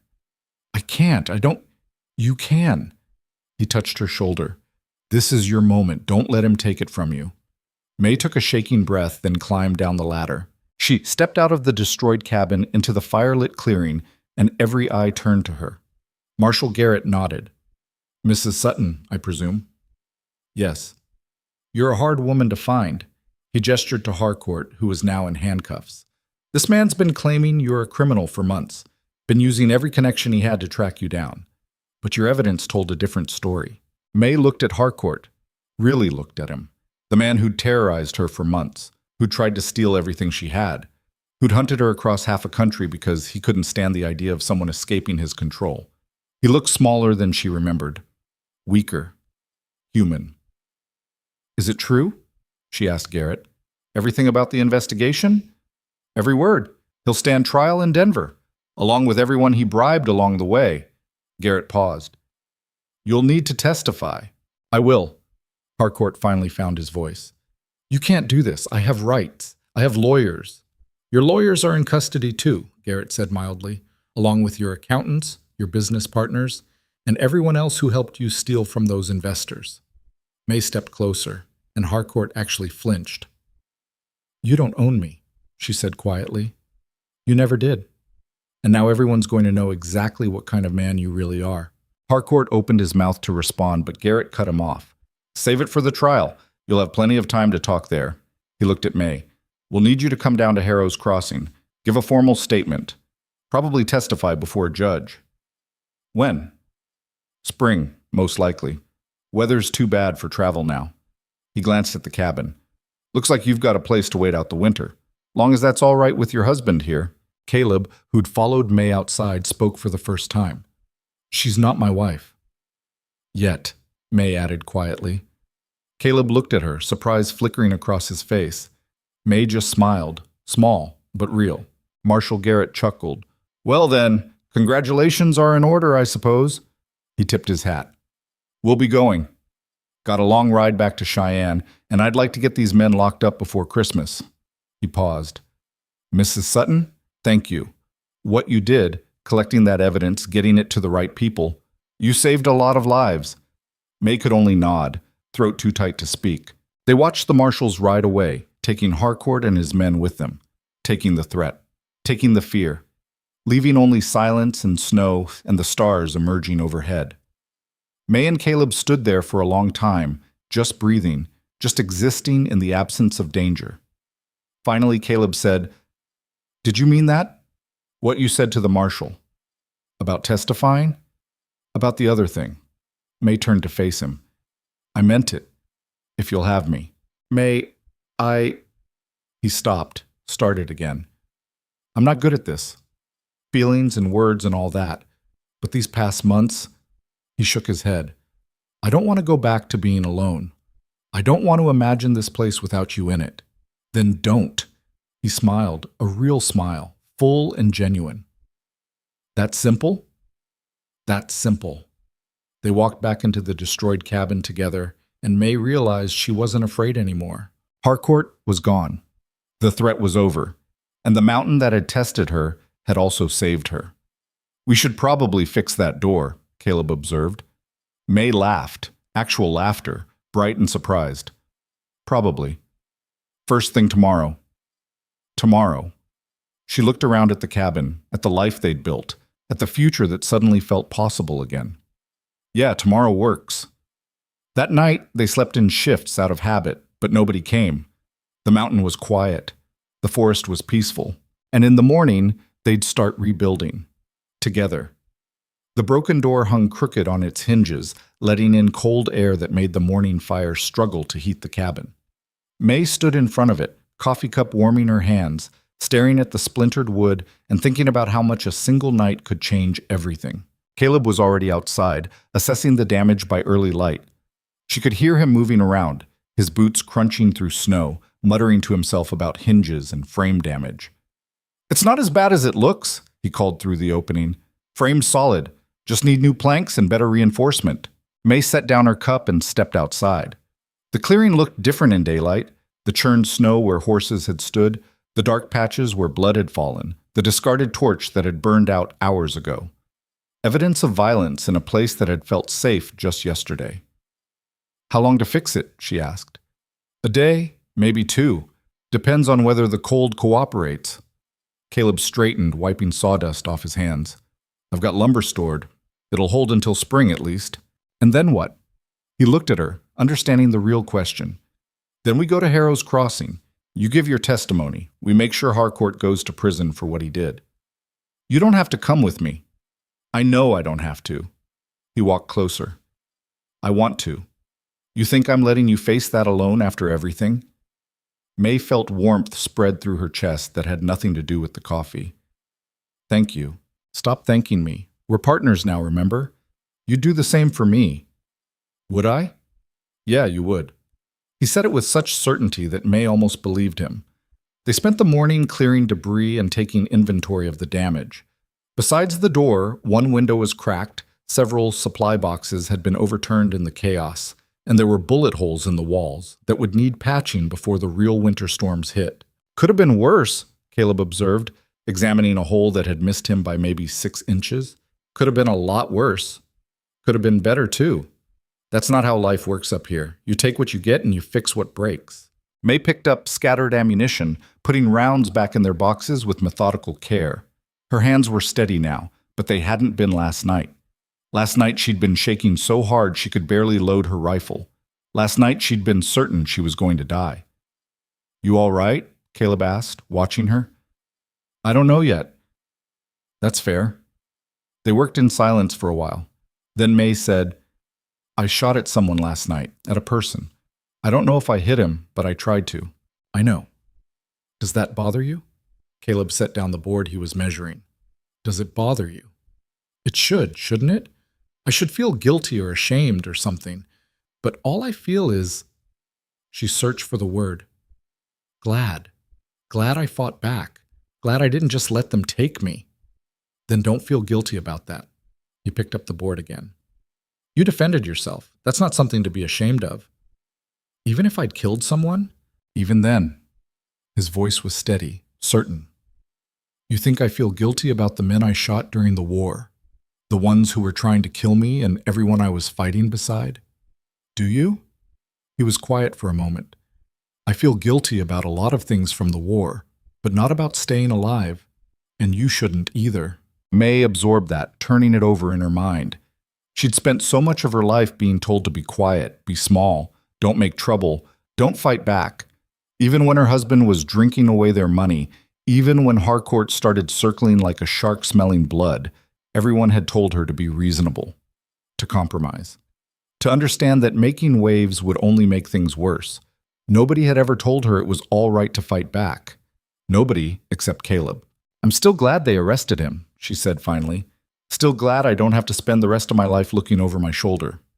Me too. They returned to work. By noon, Caleb had removed the destroyed door and started building a new frame. May cleaned the cabin interior, sweeping up broken glass and wood splinters, organizing what could be salvaged and discarding what couldn't. The physical work felt good, purposeful, like she was actively putting her life back together instead of just waiting for the next disaster. She was reorganizing the food stores when she found it, a folded piece of paper tucked between 2 flour sacks, the edges yellowed with age. Caleb, what's this? He glanced over, squinted. Where'd you find it? Hidden in the supplies. Open it. May unfolded the paper carefully. It was a letter, written in precise handwriting that had faded but was still legible. Caleb, it read. I know you think you have to stay up there forever, that you don't deserve to come back down and live among regular people. But that's not true. What happened during the war happened to all of us, not just you. We all did things. We all lost things. You're not special in your damage, brother. You're just more stubborn about hiding from it. When you're ready to stop punishing yourself, there's a place for you here. There's always been a place for you. Your brother, James. May looked up at Caleb, who had gone very still. You have a brother, she said. Had. He died 2 years ago. Fever. Caleb's voice was flat. Sent me that letter 6 months before. I never answered it. Why not? Because he was wrong. I did need to stay up here. I wasn't fit for anything else. May folded the letter carefully. Did you believe that? Or was it just easier than trying? Caleb's jaw tightened. What difference does it make now? I don't know. Maybe none. She set the letter on the table between them. But for what it's worth, I don't think you're damaged. I think you're someone who survived something terrible and found a way to keep living. That's not weakness. I mean it. She met his eyes. These past months, you've been patient when you could have been cruel. You've been generous when you could have been selfish. You've taught me things nobody else ever bothered to teach me. That's not a damaged person, Caleb. That's just a person. He looked at her for a long moment, something complicated moving across his face. Then he went back to work on the door without saying anything. But May noticed that the letter stayed on the table instead of being thrown away. By evening, the new door was hung, and the worst of the damage was patched. It wasn't perfect. There were gaps that would need sealing, places where the repairs were obvious, but it was solid, functional, safe. "We'll finish the rest tomorrow," Caleb said, stepping back to examine his work. "But this'll hold for tonight." They ate a simple dinner of beans and cornbread, both of them too tired for conversation. The cabin felt different now, not just because of the physical damage, but because something fundamental had shifted. Yesterday, they'd been two people sharing space. Today, they were something else, something neither of them quite knew how to name yet. May washed the dishes while Caleb checked the rifle positions one more time, a habit she doubted he'd break anytime soon. When she finished, she found him standing at the window, staring out at the darkening forest. "You expecting more trouble?" she asked. "No, just thinking." "About what?" He was quiet for so long she thought he wouldn't answer. Then he said, "About how close we came to losing this. All of it. You, me, this place. If that marshal hadn't shown up when he did." "But he did show up. This time." Caleb turned to face her. "But what about next time? What about the next person who decides they've got a claim on you? Or the next storm that nearly kills us? Or the next—" "Caleb," May crossed the room, stood in front of him. "You can't live your whole life waiting for the next disaster." "Why not? That's how I've survived this long." "Surviving isn't the same as living." "Maybe not, but it's kept me breathing." May reached out, took his hand. His skin was rough, calloused, marked with 100 small scars from 100 small injuries. Working hands. Surviving hands. "I don't want to just survive anymore," she said quietly. "I want to actually live. And I want to do it here. With you. If you'll let me." Caleb's fingers tightened around hers. "You sure about that? This place is hard. It's isolated. It's home." The word came out with absolute certainty. "It's the first place I've felt safe in years. The first place I felt like I could breathe. And yeah, it's hard. But hard isn't the same as wrong. You could go anywhere after the trial. Start fresh somewhere easier." "I don't want easier. I want this." "Why?" "Because—" May stopped, searching for words that felt true enough. "Because up here, nobody cares what I look like, or how much I weigh, or whether I'm the kind of woman they think I should be. Up here, all that matters is whether I can pull my weight and survive the winter. And I can do that. I've proven I can do that." Caleb's expression softened. "Yeah, you have. So stop trying to talk me out of staying." "I'm not trying to push." "Yes, you are. You're doing that thing where you push people away before they can decide to leave on their own. I've seen it. You did it with your brother, and you're trying to do it with me." May squeezed his hand. "But I'm not leaving, so you're stuck with me." He almost smiled. "Stuck with you. Unless you want me to go. If that's what this is, if you're trying to tell me you don't want me here, then say it. Don't make me guess." "I don't want you to go." The words came out rough, almost angry. "I don't want to imagine this cabin without you in it. I don't want to go back to being alone. But May, I don't know how to do this. Relationships, commitments, all that. I don't know if I'm even capable of it anymore." "Then we'll figure it out together." "What if I mess it up?" "Then you mess it up, and we'll deal with it." She paused. "You think I know what I'm doing? I was married for 3 years and barely survived it. My husband drank himself to death and left me with debts that nearly destroyed me. I'm not exactly an expert on making relationships work." "That's not your fault." "Maybe not, but it's still true." May took a breath. "Point is, neither of us knows what we're doing, but at least we can be confused together instead of alone." Caleb laughed, a short, surprised sound. "Confused together. That's romantic." "I'm not trying to be romantic. I'm trying to be honest." I noticed. They stood there in the firelight, still holding hands, and something settled between them. Not everything, not all the fear and doubt and uncertainty, but enough. Enough to keep moving forward. "So what now?" May asked. "Now we finish repairing the cabin. We survive the winter. We go to Harrow's Crossing in spring and make sure Harcourt pays for what he did. Caleb paused. And then we figure out the rest as we go. No grand plan? Plans don't survive up here. You know that by now. Fair point. They separated slowly, both suddenly aware they'd been standing very close. May felt heat creep up her neck, and she turned away to hide it. I'm going to get more firewood, Caleb said, his voice carefully neutral. Getting cold again. I'll help. You don't have to. I know, I want to. They worked side by side, hauling logs from the woodpile, stacking them near the fireplace.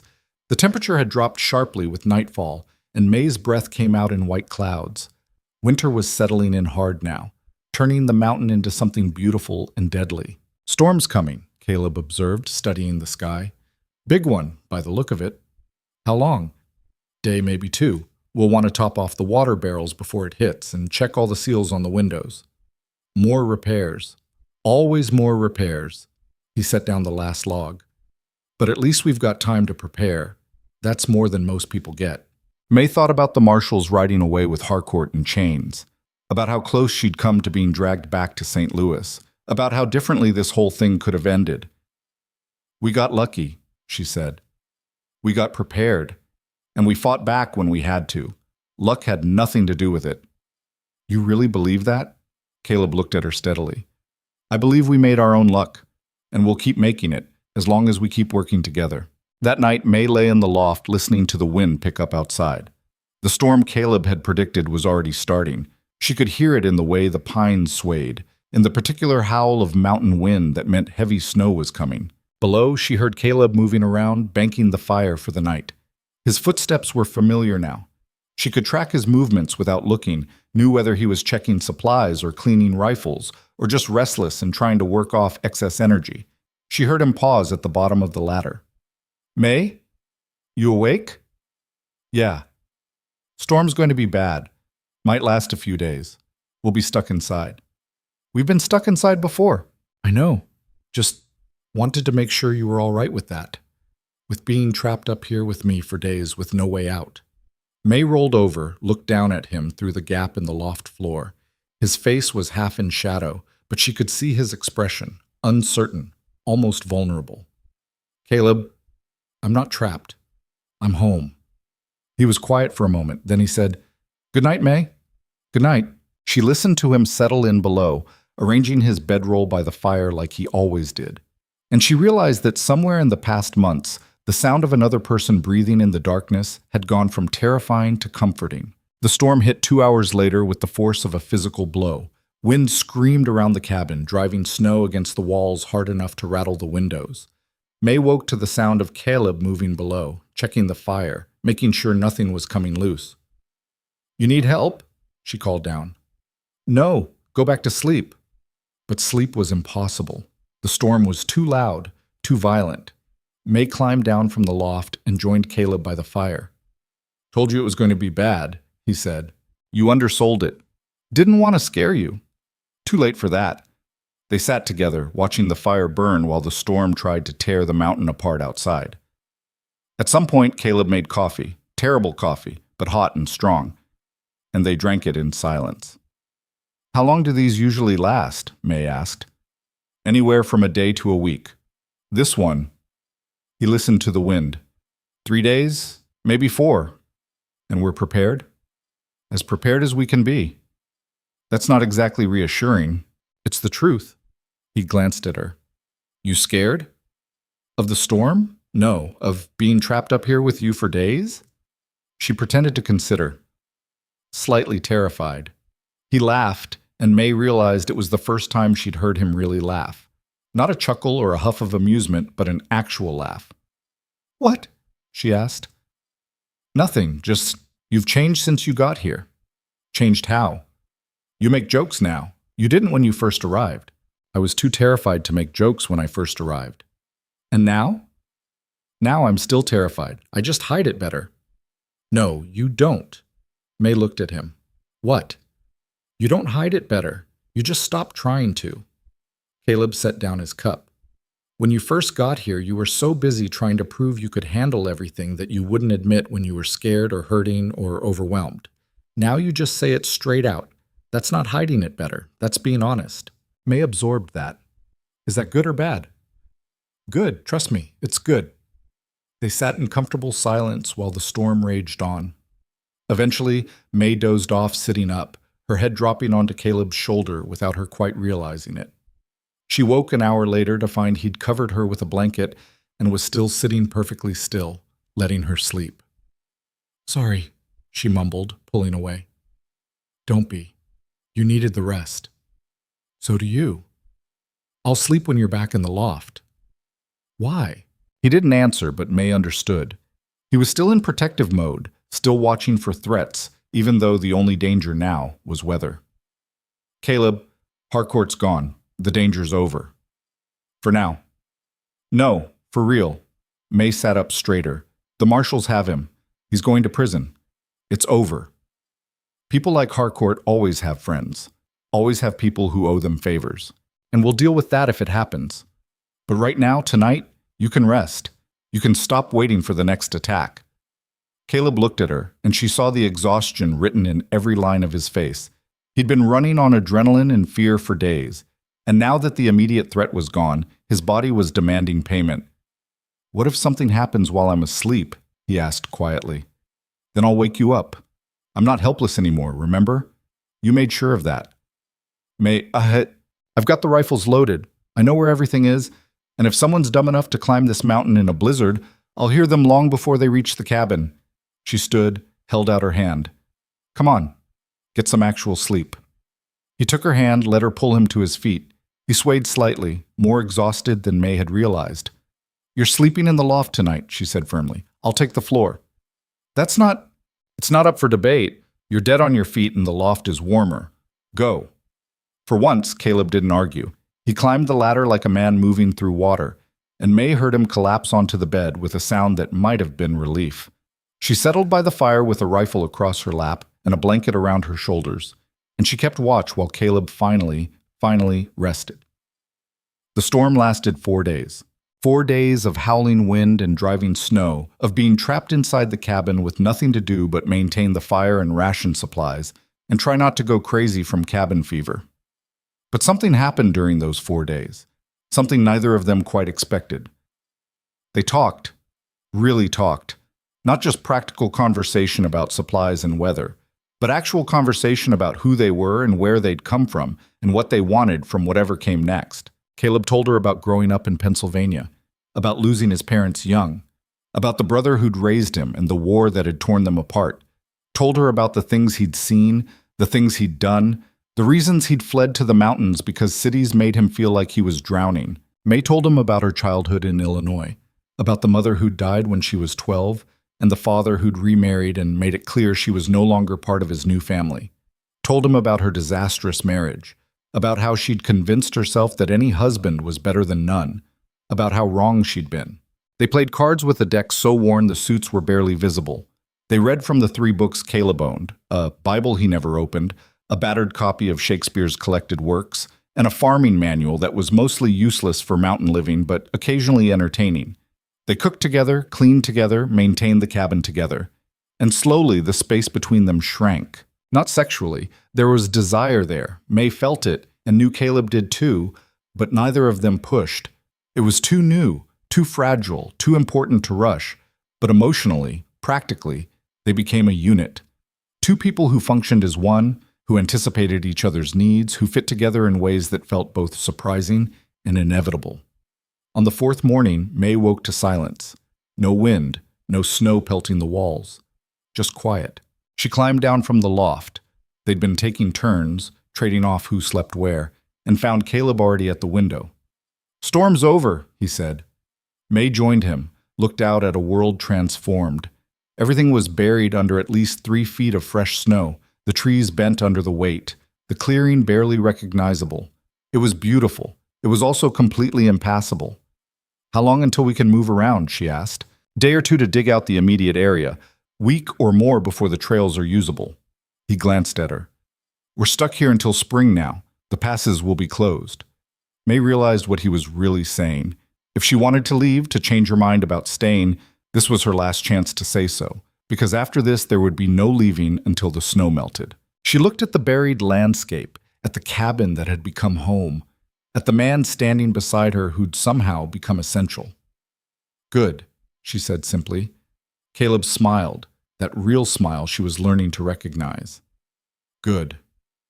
They spent the day digging out, clearing paths to the woodpile and the water source, making sure they could access everything they needed.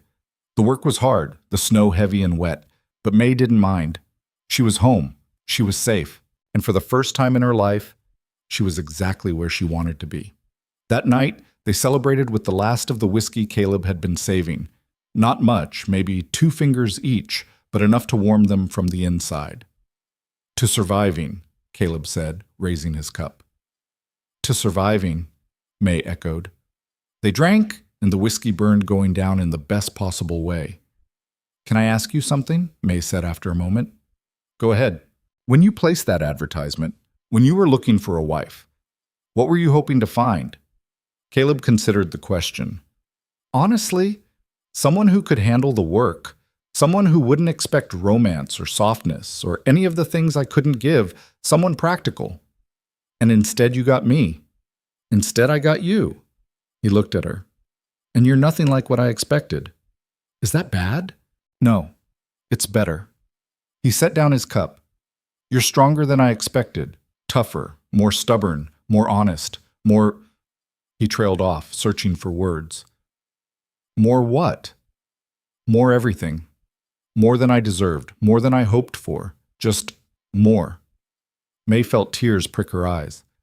"I'm not crying," she said immediately. "I didn't say you were." "Good, because I'm not." "Okay."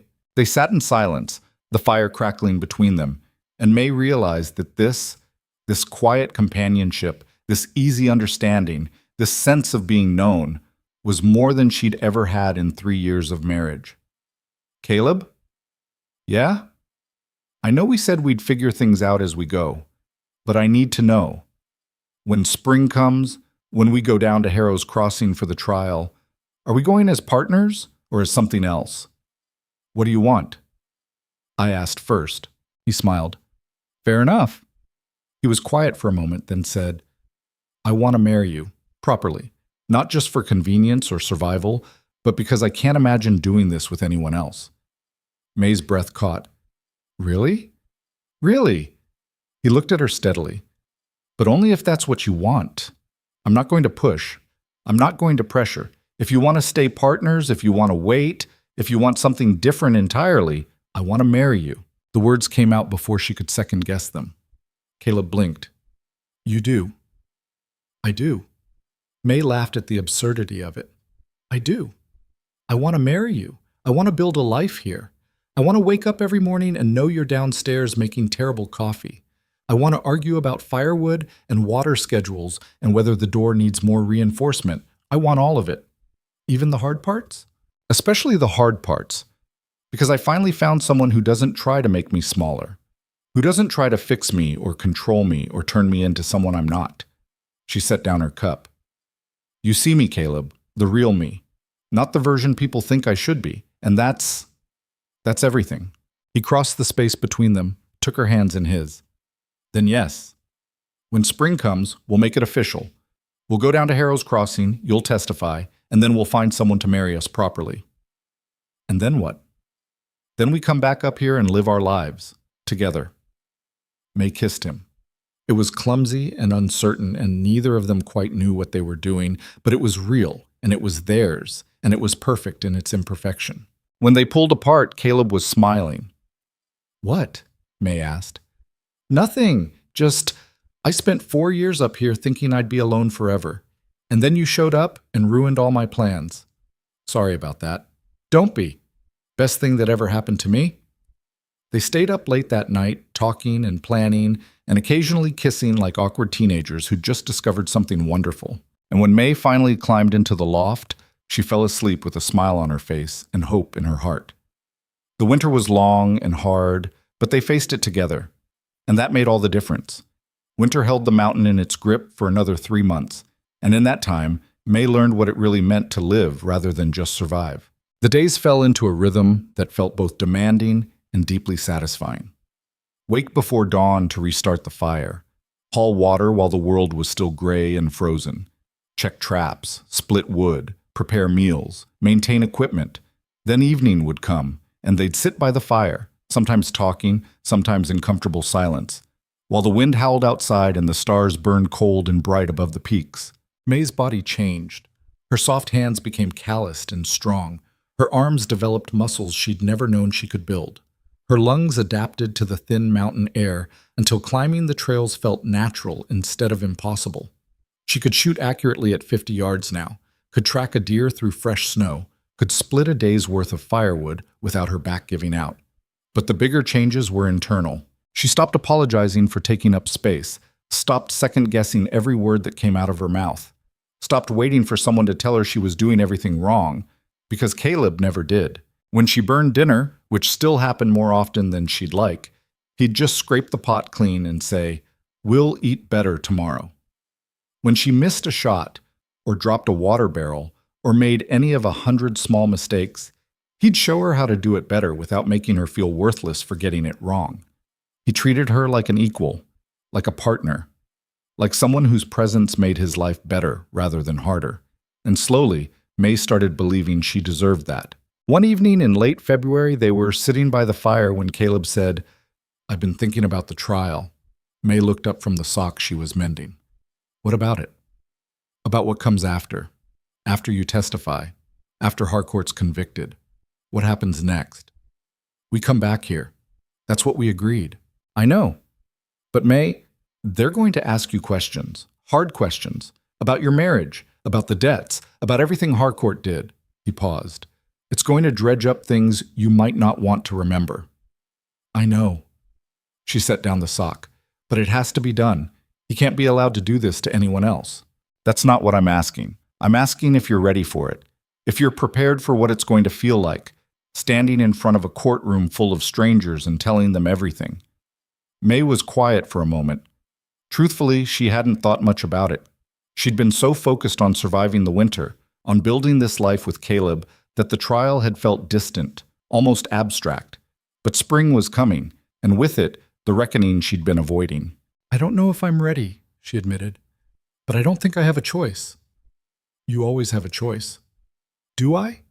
If I don't testify, Harcourt might go free. All those investors he stole from, all the lives he destroyed, including mine, all of it would be for nothing." "That's not your responsibility."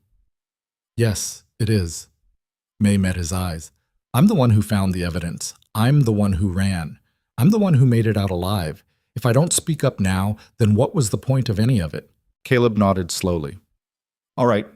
Then we'll make sure you're as prepared as possible. We'll practice your testimony. We'll go over every question they might ask until you can answer them in your sleep. You don't have to—" "May, we're partners. Your fights are my fights now." She felt warmth spread through her chest. "When did you get so good at this?" "At what?" "At saying the exact right thing." He smiled. "I'm not. I just say what I mean. You're the one making it sound good." They spent the next few weeks preparing. Caleb would ask her questions, sometimes gentle, sometimes deliberately harsh, while May practiced answering without crying, without getting angry, without letting emotion overwhelm her ability to speak clearly. It was brutal work. Reliving her marriage, her husband's death, Harcourt's manipulation, all of it felt like opening wounds that had barely started healing. More than once, May had to stop and walk away before she broke down completely. But Caleb was patient. He'd give her time, give her space, and when she was ready to try again, he'd be there waiting. "Tell me about the first time Harcourt threatened you," he said one afternoon. May took a breath. "It was 3 days after the funeral. He came to the house with papers, documents he said proved my husband owed him money. He was polite at first, almost sympathetic, said he understood I was grieving, that he didn't want to add to my burden, but business was business." "And you believed him?" "At first. I didn't know anything about the business dealings. My husband handled all of that." She paused. "But then Harcourt started talking about marriage, said it would solve everything. The debt would be cleared, I'd be taken care of, everyone would be satisfied. And the way he said it, it wasn't a suggestion, it was an expectation." "What did you say?" "I said no. I said I needed time to think, to review the papers with a lawyer, and that's when his face changed. That's when I saw what he really was underneath all that polish. What did he do? He told me that time wasn't something I had, that the debt was due immediately, and if I couldn't pay, he'd take the house, the business, everything. He said no lawyer would help me because he owned half the judges in St. Louis. And then he smiled and said, "Or you could just marry me and make all of this go away." Caleb's expression darkened. That's when you started looking for proof. That's when I knew something was wrong. Because my husband was weak and stupid, but he wasn't stupid enough to borrow that much money. So I started digging. They went through it again and again, refining her answers, making sure she could tell the story without falling apart. And gradually, May felt something shift. The narrative that had felt like it was happening to her started feeling like something she had agency over. Control. She wasn't a victim anymore. She was a witness. There was power in that difference. The first signs of spring came in mid-March. The snow started melting in earnest, creating rushing streams everywhere water could flow. The air warmed just enough that May could work outside without gloves. Birds returned. First the ravens, then smaller species she couldn't name but learned to recognize by their calls. And the trails started opening up. "Another few weeks and we can make the trip down," Caleb said one morning, studying the melting snow. Marshall Garrett said the trial's scheduled for April. We should leave by the end of the month to make sure we're there on time. May felt her stomach clench. It was one thing to prepare in the abstract. It was another to know the actual day was approaching. "You all right?" Caleb asked, seeing her expression. "No, but I will be. You don't have to do this alone. I'll be there the whole time." "In the courtroom?" "If they let me. And if they don't, I'll be right outside waiting." May took his hand, squeezed it. "Thank you." "Stop thanking me. I'm not doing you a favor. I'm standing beside the woman I'm going to marry. That's not charity. That's just what you do." They spent the remaining weeks preparing for the trip, gathering supplies, planning the route, making sure the cabin would be secure in their absence.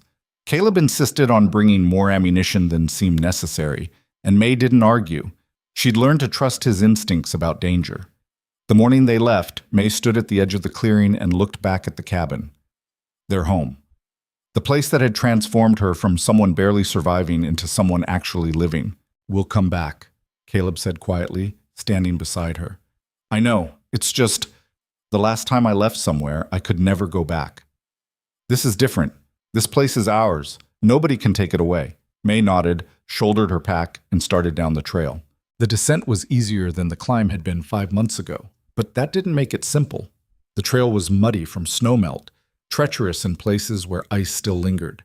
They moved carefully, taking their time, camping overnight at the halfway point. And the next afternoon they walked into Harrow's Crossing. The town looked exactly the same. Same buildings, same dirt street, same clusters of people doing the same daily work. But the way people looked at May had changed completely. Last time they'd stared with contempt and mockery. This time they stared with something closer to respect. And maybe a little fear. Word had spread about what happened on the mountain. About the woman who'd faced down Edmund Harcourt and survived. About the shootout, the arrests, the federal investigation that had brought down half a dozen corrupt officials. May wasn't just another desperate mail-order bride anymore. She was the woman who'd fought back and won. They checked into the boarding house. Caleb insisted on paying for 2 rooms, though May suspected they'd end up sharing one, and went to find Marshall Garrett. They found him at the sheriff's office, reviewing documents with a man May didn't recognize.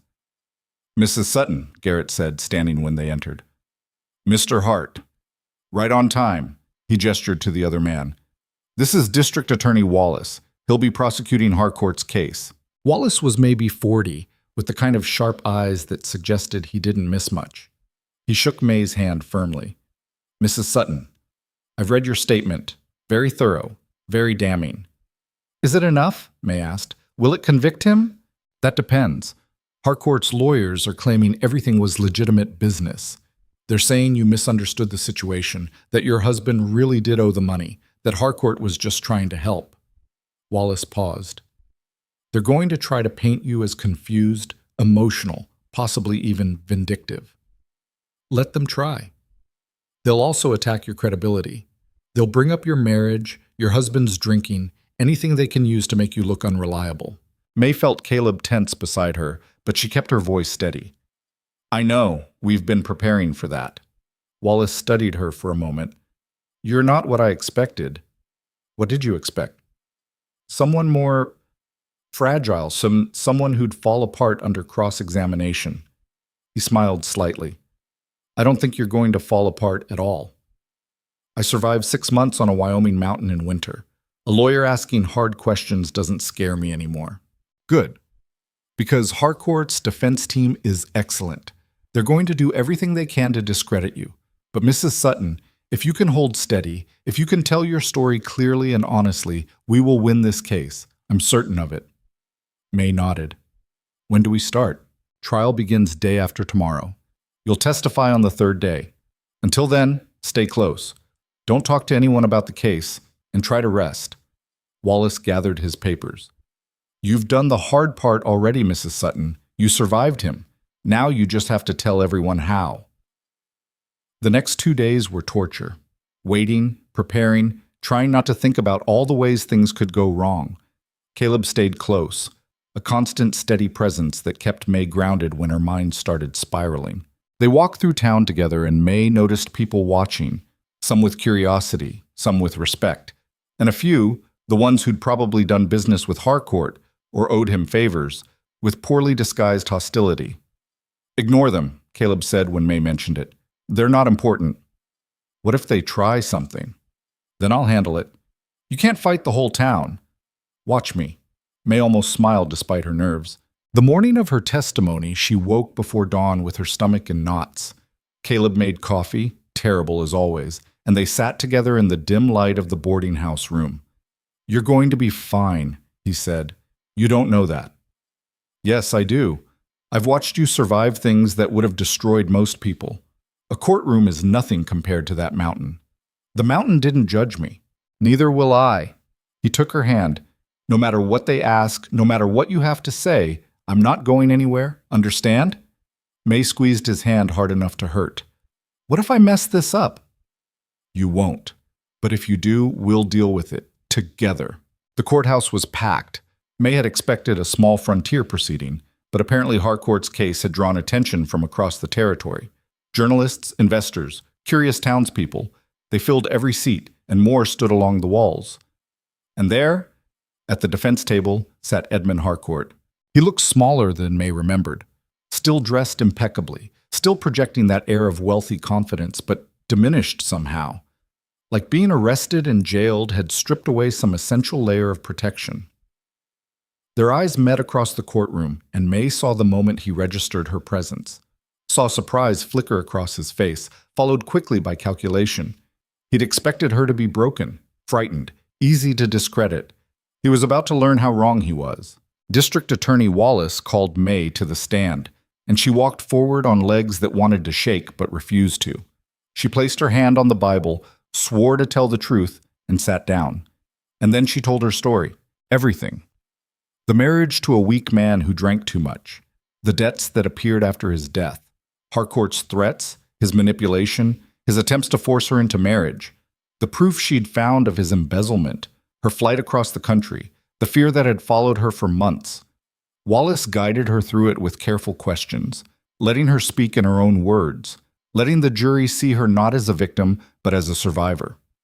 Then came cross-examination. Harcourt's lead attorney was a sharp-faced man named Thornton, who looked at May like she was something unpleasant he'd found on his shoe. Mrs. Sutton, he began, his voice dripping with false sympathy. You've told us quite a story, very dramatic, very emotional. But let's examine the facts, shall we? Let's, May said calmly. That seemed to throw him for just a moment. He'd expected tears, probably, defensiveness. Instead, he got steady eye contact and a level voice. Your husband was a drunk, was he not? He drank heavily, yes. And he was poor with money? Yes. In fact, he borrowed extensively from my client to start a business that failed, correct? He borrowed money, yes. Whether the amount was legitimate is another question. Did you review the loan documents at the time? No, my husband handled business matters. So you have no direct knowledge of what was agreed upon? I have the documents that show your client was stealing from his investors, and using my husband's business to hide it. Thornton's expression hardened. Documents you claim to have found, documents you allegedly copied before running away in the middle of the night. Documents that federal investigators have verified as authentic. Mrs. Sutton, isn't it true that you fled St. Louis not because you were in danger, but because you were trying to escape your husband's legitimate debts? No. Isn't it true that you made up this entire conspiracy theory to avoid paying what you owed? No. Isn't it true that you seduced Mr. Hart, a lonely mountain recluse, specifically to have someone to hide behind while you evaded justice? The courtroom erupted. Caleb half rose from his seat, face dark with fury. The judge banged his gavel, calling for order. But May just sat there, ice in her veins, and said clearly, "No, that's not true. None of it is true. And you know it." Thornton moved closer. "Mrs. Sutton, you're asking this jury to believe that a respected businessman, a pillar of St. Louis society, systematically defrauded dozens of investors and then tried to force you into marriage to cover it up. Doesn't that sound a bit far-fetched? It sounds exactly like what happened. Or it sounds like a desperate woman trying to justify her own criminal behavior." "I'm not the one on trial here, Mr. Thornton. Your client is. And unlike him, I actually have evidence to support what I'm saying." Wallace stood. "Objection, Your Honor. Counsel is badgering the witness." "Sustained. Mr. Thornton, move on." Thornton tried for another 20 minutes, trying to trip her up, trying to make her angry, trying to find some crack in her testimony he could exploit. But May had spent months practicing for exactly this. She stayed calm, she stayed focused, and she told the truth over and over again until even Thornton seemed to realize he was getting nowhere. When she finally stepped down from the witness stand, May's legs were shaking and her hands were cold, but she'd done it. She'd told her story, and she'd made them listen. The trial lasted another week. Other witnesses testified. Investors who'd lost money, officials who'd been bribed, the journalist who'd received May's evidence and taken it to federal authorities. The case Wallace built was methodical, comprehensive, and devastating. Harcourt's defense crumbled piece by piece, and when the jury came back after only 3 hours of deliberation, their verdict was unanimous, guilty on all counts. May watched from the gallery as Harcourt's face went white, watched him try to maintain his composure as the judge sentenced him to 20 years in federal prison, watched him being led away in chains, still trying to project dignity, even as his entire world collapsed. And she felt nothing. Not triumph, not satisfaction, not even relief, just the quiet knowledge that it was finally, truly over. Outside the courthouse, Caleb pulled her into an embrace that felt like coming home. "You did it," he said. "You actually did it." "We did it," May corrected. "I never would have made it here without you. You would have found a way. You always do." Marshal Garrett appeared, tipping his hat. "Mrs. Sutton, excellent testimony. You should be proud." "Thank you, Marshal. The judge asked me to pass along a message. He's prepared to clear your name of any false charges Harcourt filed. You'll have official documentation that you committed no crimes. You're free and clear." May felt something unlock in her chest. "Thank you." "No, ma'am. Thank you.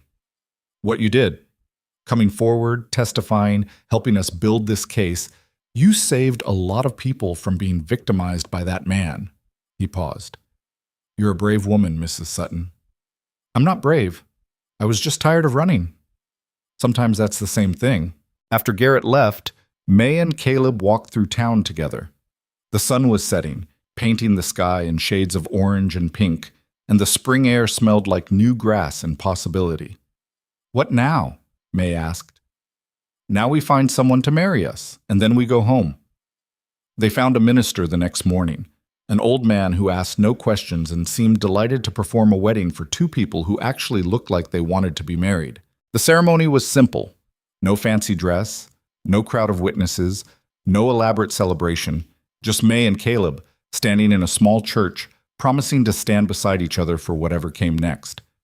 When the minister pronounced them married and told Caleb he could kiss his bride, May realized she was crying. "Happy tears?" Caleb asked softly. "The happiest." He kissed her gently, and May felt everything finally fall into place. They spent one more night in Harrow's Crossing, then started the climb back up the mountain. The trail was easier now, the snow mostly gone, the mud dried out enough to make good footing. May's body remembered the path, and she climbed with confidence instead of desperation. When they reached the cabin, the sun was just setting. May stopped at the edge of the clearing, looking at the place that had transformed her life. The rough-hewn logs, the stone chimney, the door Caleb had rebuilt after it was destroyed. Everything exactly as they'd left it, patient and waiting. "Home," she said. "Yeah," Caleb agreed. "Home." That night, they lay together in the loft. A married couple now, sharing the narrow bed, talking quietly while the stars wheeled overhead. "You know what's strange?" May said. "6 months ago, I thought my life was over. I thought I'd lost everything that mattered, and now? Now I realize I never had anything that mattered until I came here. Until I found you." Caleb was quiet for a moment. Then he said, "I thought I was broken. Thought the war had taken everything human out of me and left just emptiness. And then you showed up and proved me wrong." "How?" "By making me care again. By giving me a reason to be something other than a hermit waiting to die." He turned to face her in the darkness. "You saved me, May, just by being here. Just by staying." "We saved each other." "Yeah, I guess we did." They fell asleep like that, wrapped around each other, and May dreamed of mountains and freedom and the life they were building together. The months that followed were the best of May's life. Spring turned to summer, and they worked the land together, planting a garden, repairing winter damage, expanding the cabin to make it more comfortable. May learned to hunt, became proficient enough with a rifle that Caleb trusted her to go out alone. She learned to read weather patterns, to navigate by stars, to survive in wilderness that would have killed her 6 months earlier. But more than that, she learned what it meant to be seen, not as property, not as a burden, not as something to be fixed or controlled or shaped into someone else's vision, just as herself. Flawed, stubborn, still learning, still growing, but fundamentally enough exactly as she was. Caleb never tried to change her. When she was angry, he let her be angry. When she needed space, he gave her space. When she needed support, he was there without making her feel weak for needing it. And slowly, May started to understand something important. She wasn't broken. She'd never been broken. She'd just been trapped in a life that tried to break her, and she'd had the strength to escape before it succeeded. That was the real story. Not that she'd been rescued, not that someone had saved her, but that she'd saved herself. The mountain had just given her space to do it. One evening in late summer, they sat outside watching the sunset paint the peaks in shades of gold and purple. May leaned against Caleb's shoulder, content and tired from a day's work.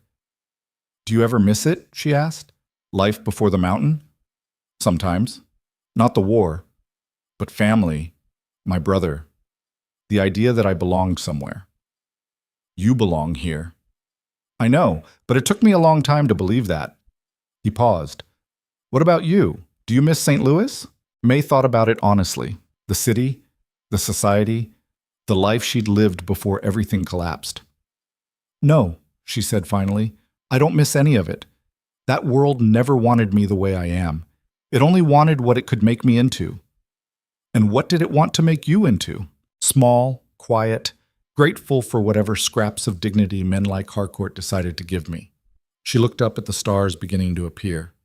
"Up here, I don't have to be small. I can take up space. I can be loud when I want to be loud and quiet when I choose silence. I can be exactly who I am, and it's enough. It's more than enough." They sat in comfortable silence while darkness fell and the forest came alive with night sounds. And May realized that this simple moment of existing beside someone who loved her without trying to own her, was everything she'd been searching for without knowing it. The years that followed weren't easy. Mountain life never was. They faced harsh winters, failed crops, injuries, illness, all the challenges that came with building a life in wilderness. But they faced everything together, and that made all the difference. May never went back to St. Louis. Never wanted to. The news that reached them said Harcourt died in prison after 3 years, which seemed both too soon and too late. His business empire collapsed, his political allies abandoned him, and his name became synonymous with corruption and fraud. May felt nothing when she heard. He was already irrelevant to her life. She and Caleb became fixtures on the mountain, The couple who'd fought off Edmund Harcourt, who'd survived when nobody thought they could, who'd built something lasting out of desperation and determination. Other homesteaders would occasionally stop by, seeking advice or just wanting to hear the story. May learned to tell it without flinching, though she never enjoyed the attention. The story was true, but it was also private, something that belonged to her and Caleb, not to strangers looking for entertainment. 5 years after that first winter, they were sitting by the fire when May said, "I've been thinking." "About what?" "About how we tell people our story, about what the important part really is." Caleb set down the knife he was sharpening. "What do you mean?" "Everyone wants to know about Harcourt, about the confrontation, the trial, all the dramatic parts. But that's not what mattered." "What mattered?" May thought carefully about how to explain. "What mattered was that I learned I was strong enough to save myself, that I didn't need someone to rescue me. I just needed space to become who I really was. The mountain gave me that space. You gave me that space. You always had that strength, May. You just needed permission to use it. That's the part nobody understands. Strength isn't something you suddenly find. It's something that's always been there, buried under all the lies people tell you about what you're supposed to be." She looked at him. "I wasn't weak in St. Louis. I was suffocated. There's a difference." "I know." "Do you?" "Because sometimes I think people look at our story and see a damsel in distress who got rescued by a mountain man. But that's not what happened." "What happened?" "Two broken people found each other and realized they weren't broken at all, just misplaced." Caleb smiled. "I like that version better." "Me too." They grew older together. Gray crept into their hair. Their bodies accumulated the scars and wear that came from hard physical labor. But they were happy.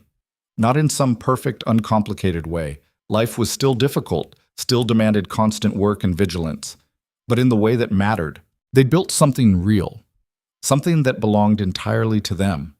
And every morning when May woke up and looked out at the mountain peaks rising above the cabin, she felt grateful. Not because she'd been rescued, not because someone had saved her, but because she'd been strong enough to save herself, and wise enough to build a life worth saving. That was the real story. Everything else was just details. 10 years after that first desperate climb up the mountain, May stood in the clearing watching Caleb repair a fence while summer sunshine poured down like liquid gold. She was 40 now, her body strong and capable, her hands permanently scarred from a decade of frontier work. She was everything the world had told her she couldn't be. Too fat, too old, too difficult, too damaged. And yet here she was, alive, free, loved, building something lasting with someone who'd never once asked her to be smaller than she was. Caleb finished the repair and walked over, wiping sweat from his forehead. "What are you smiling about?" he asked. "Just thinking about how wrong everyone was." "About what?" "About me. About what I could do. About who I could become." She took his hand. "They saw someone worthless, someone who'd never survive, and I spent years believing them. And now I know better." May looked around at the homestead they'd built, the expanded cabin, the flourishing garden, the life they'd carved out of wilderness through sheer determination. "Now I know that the only opinion that matters is my own."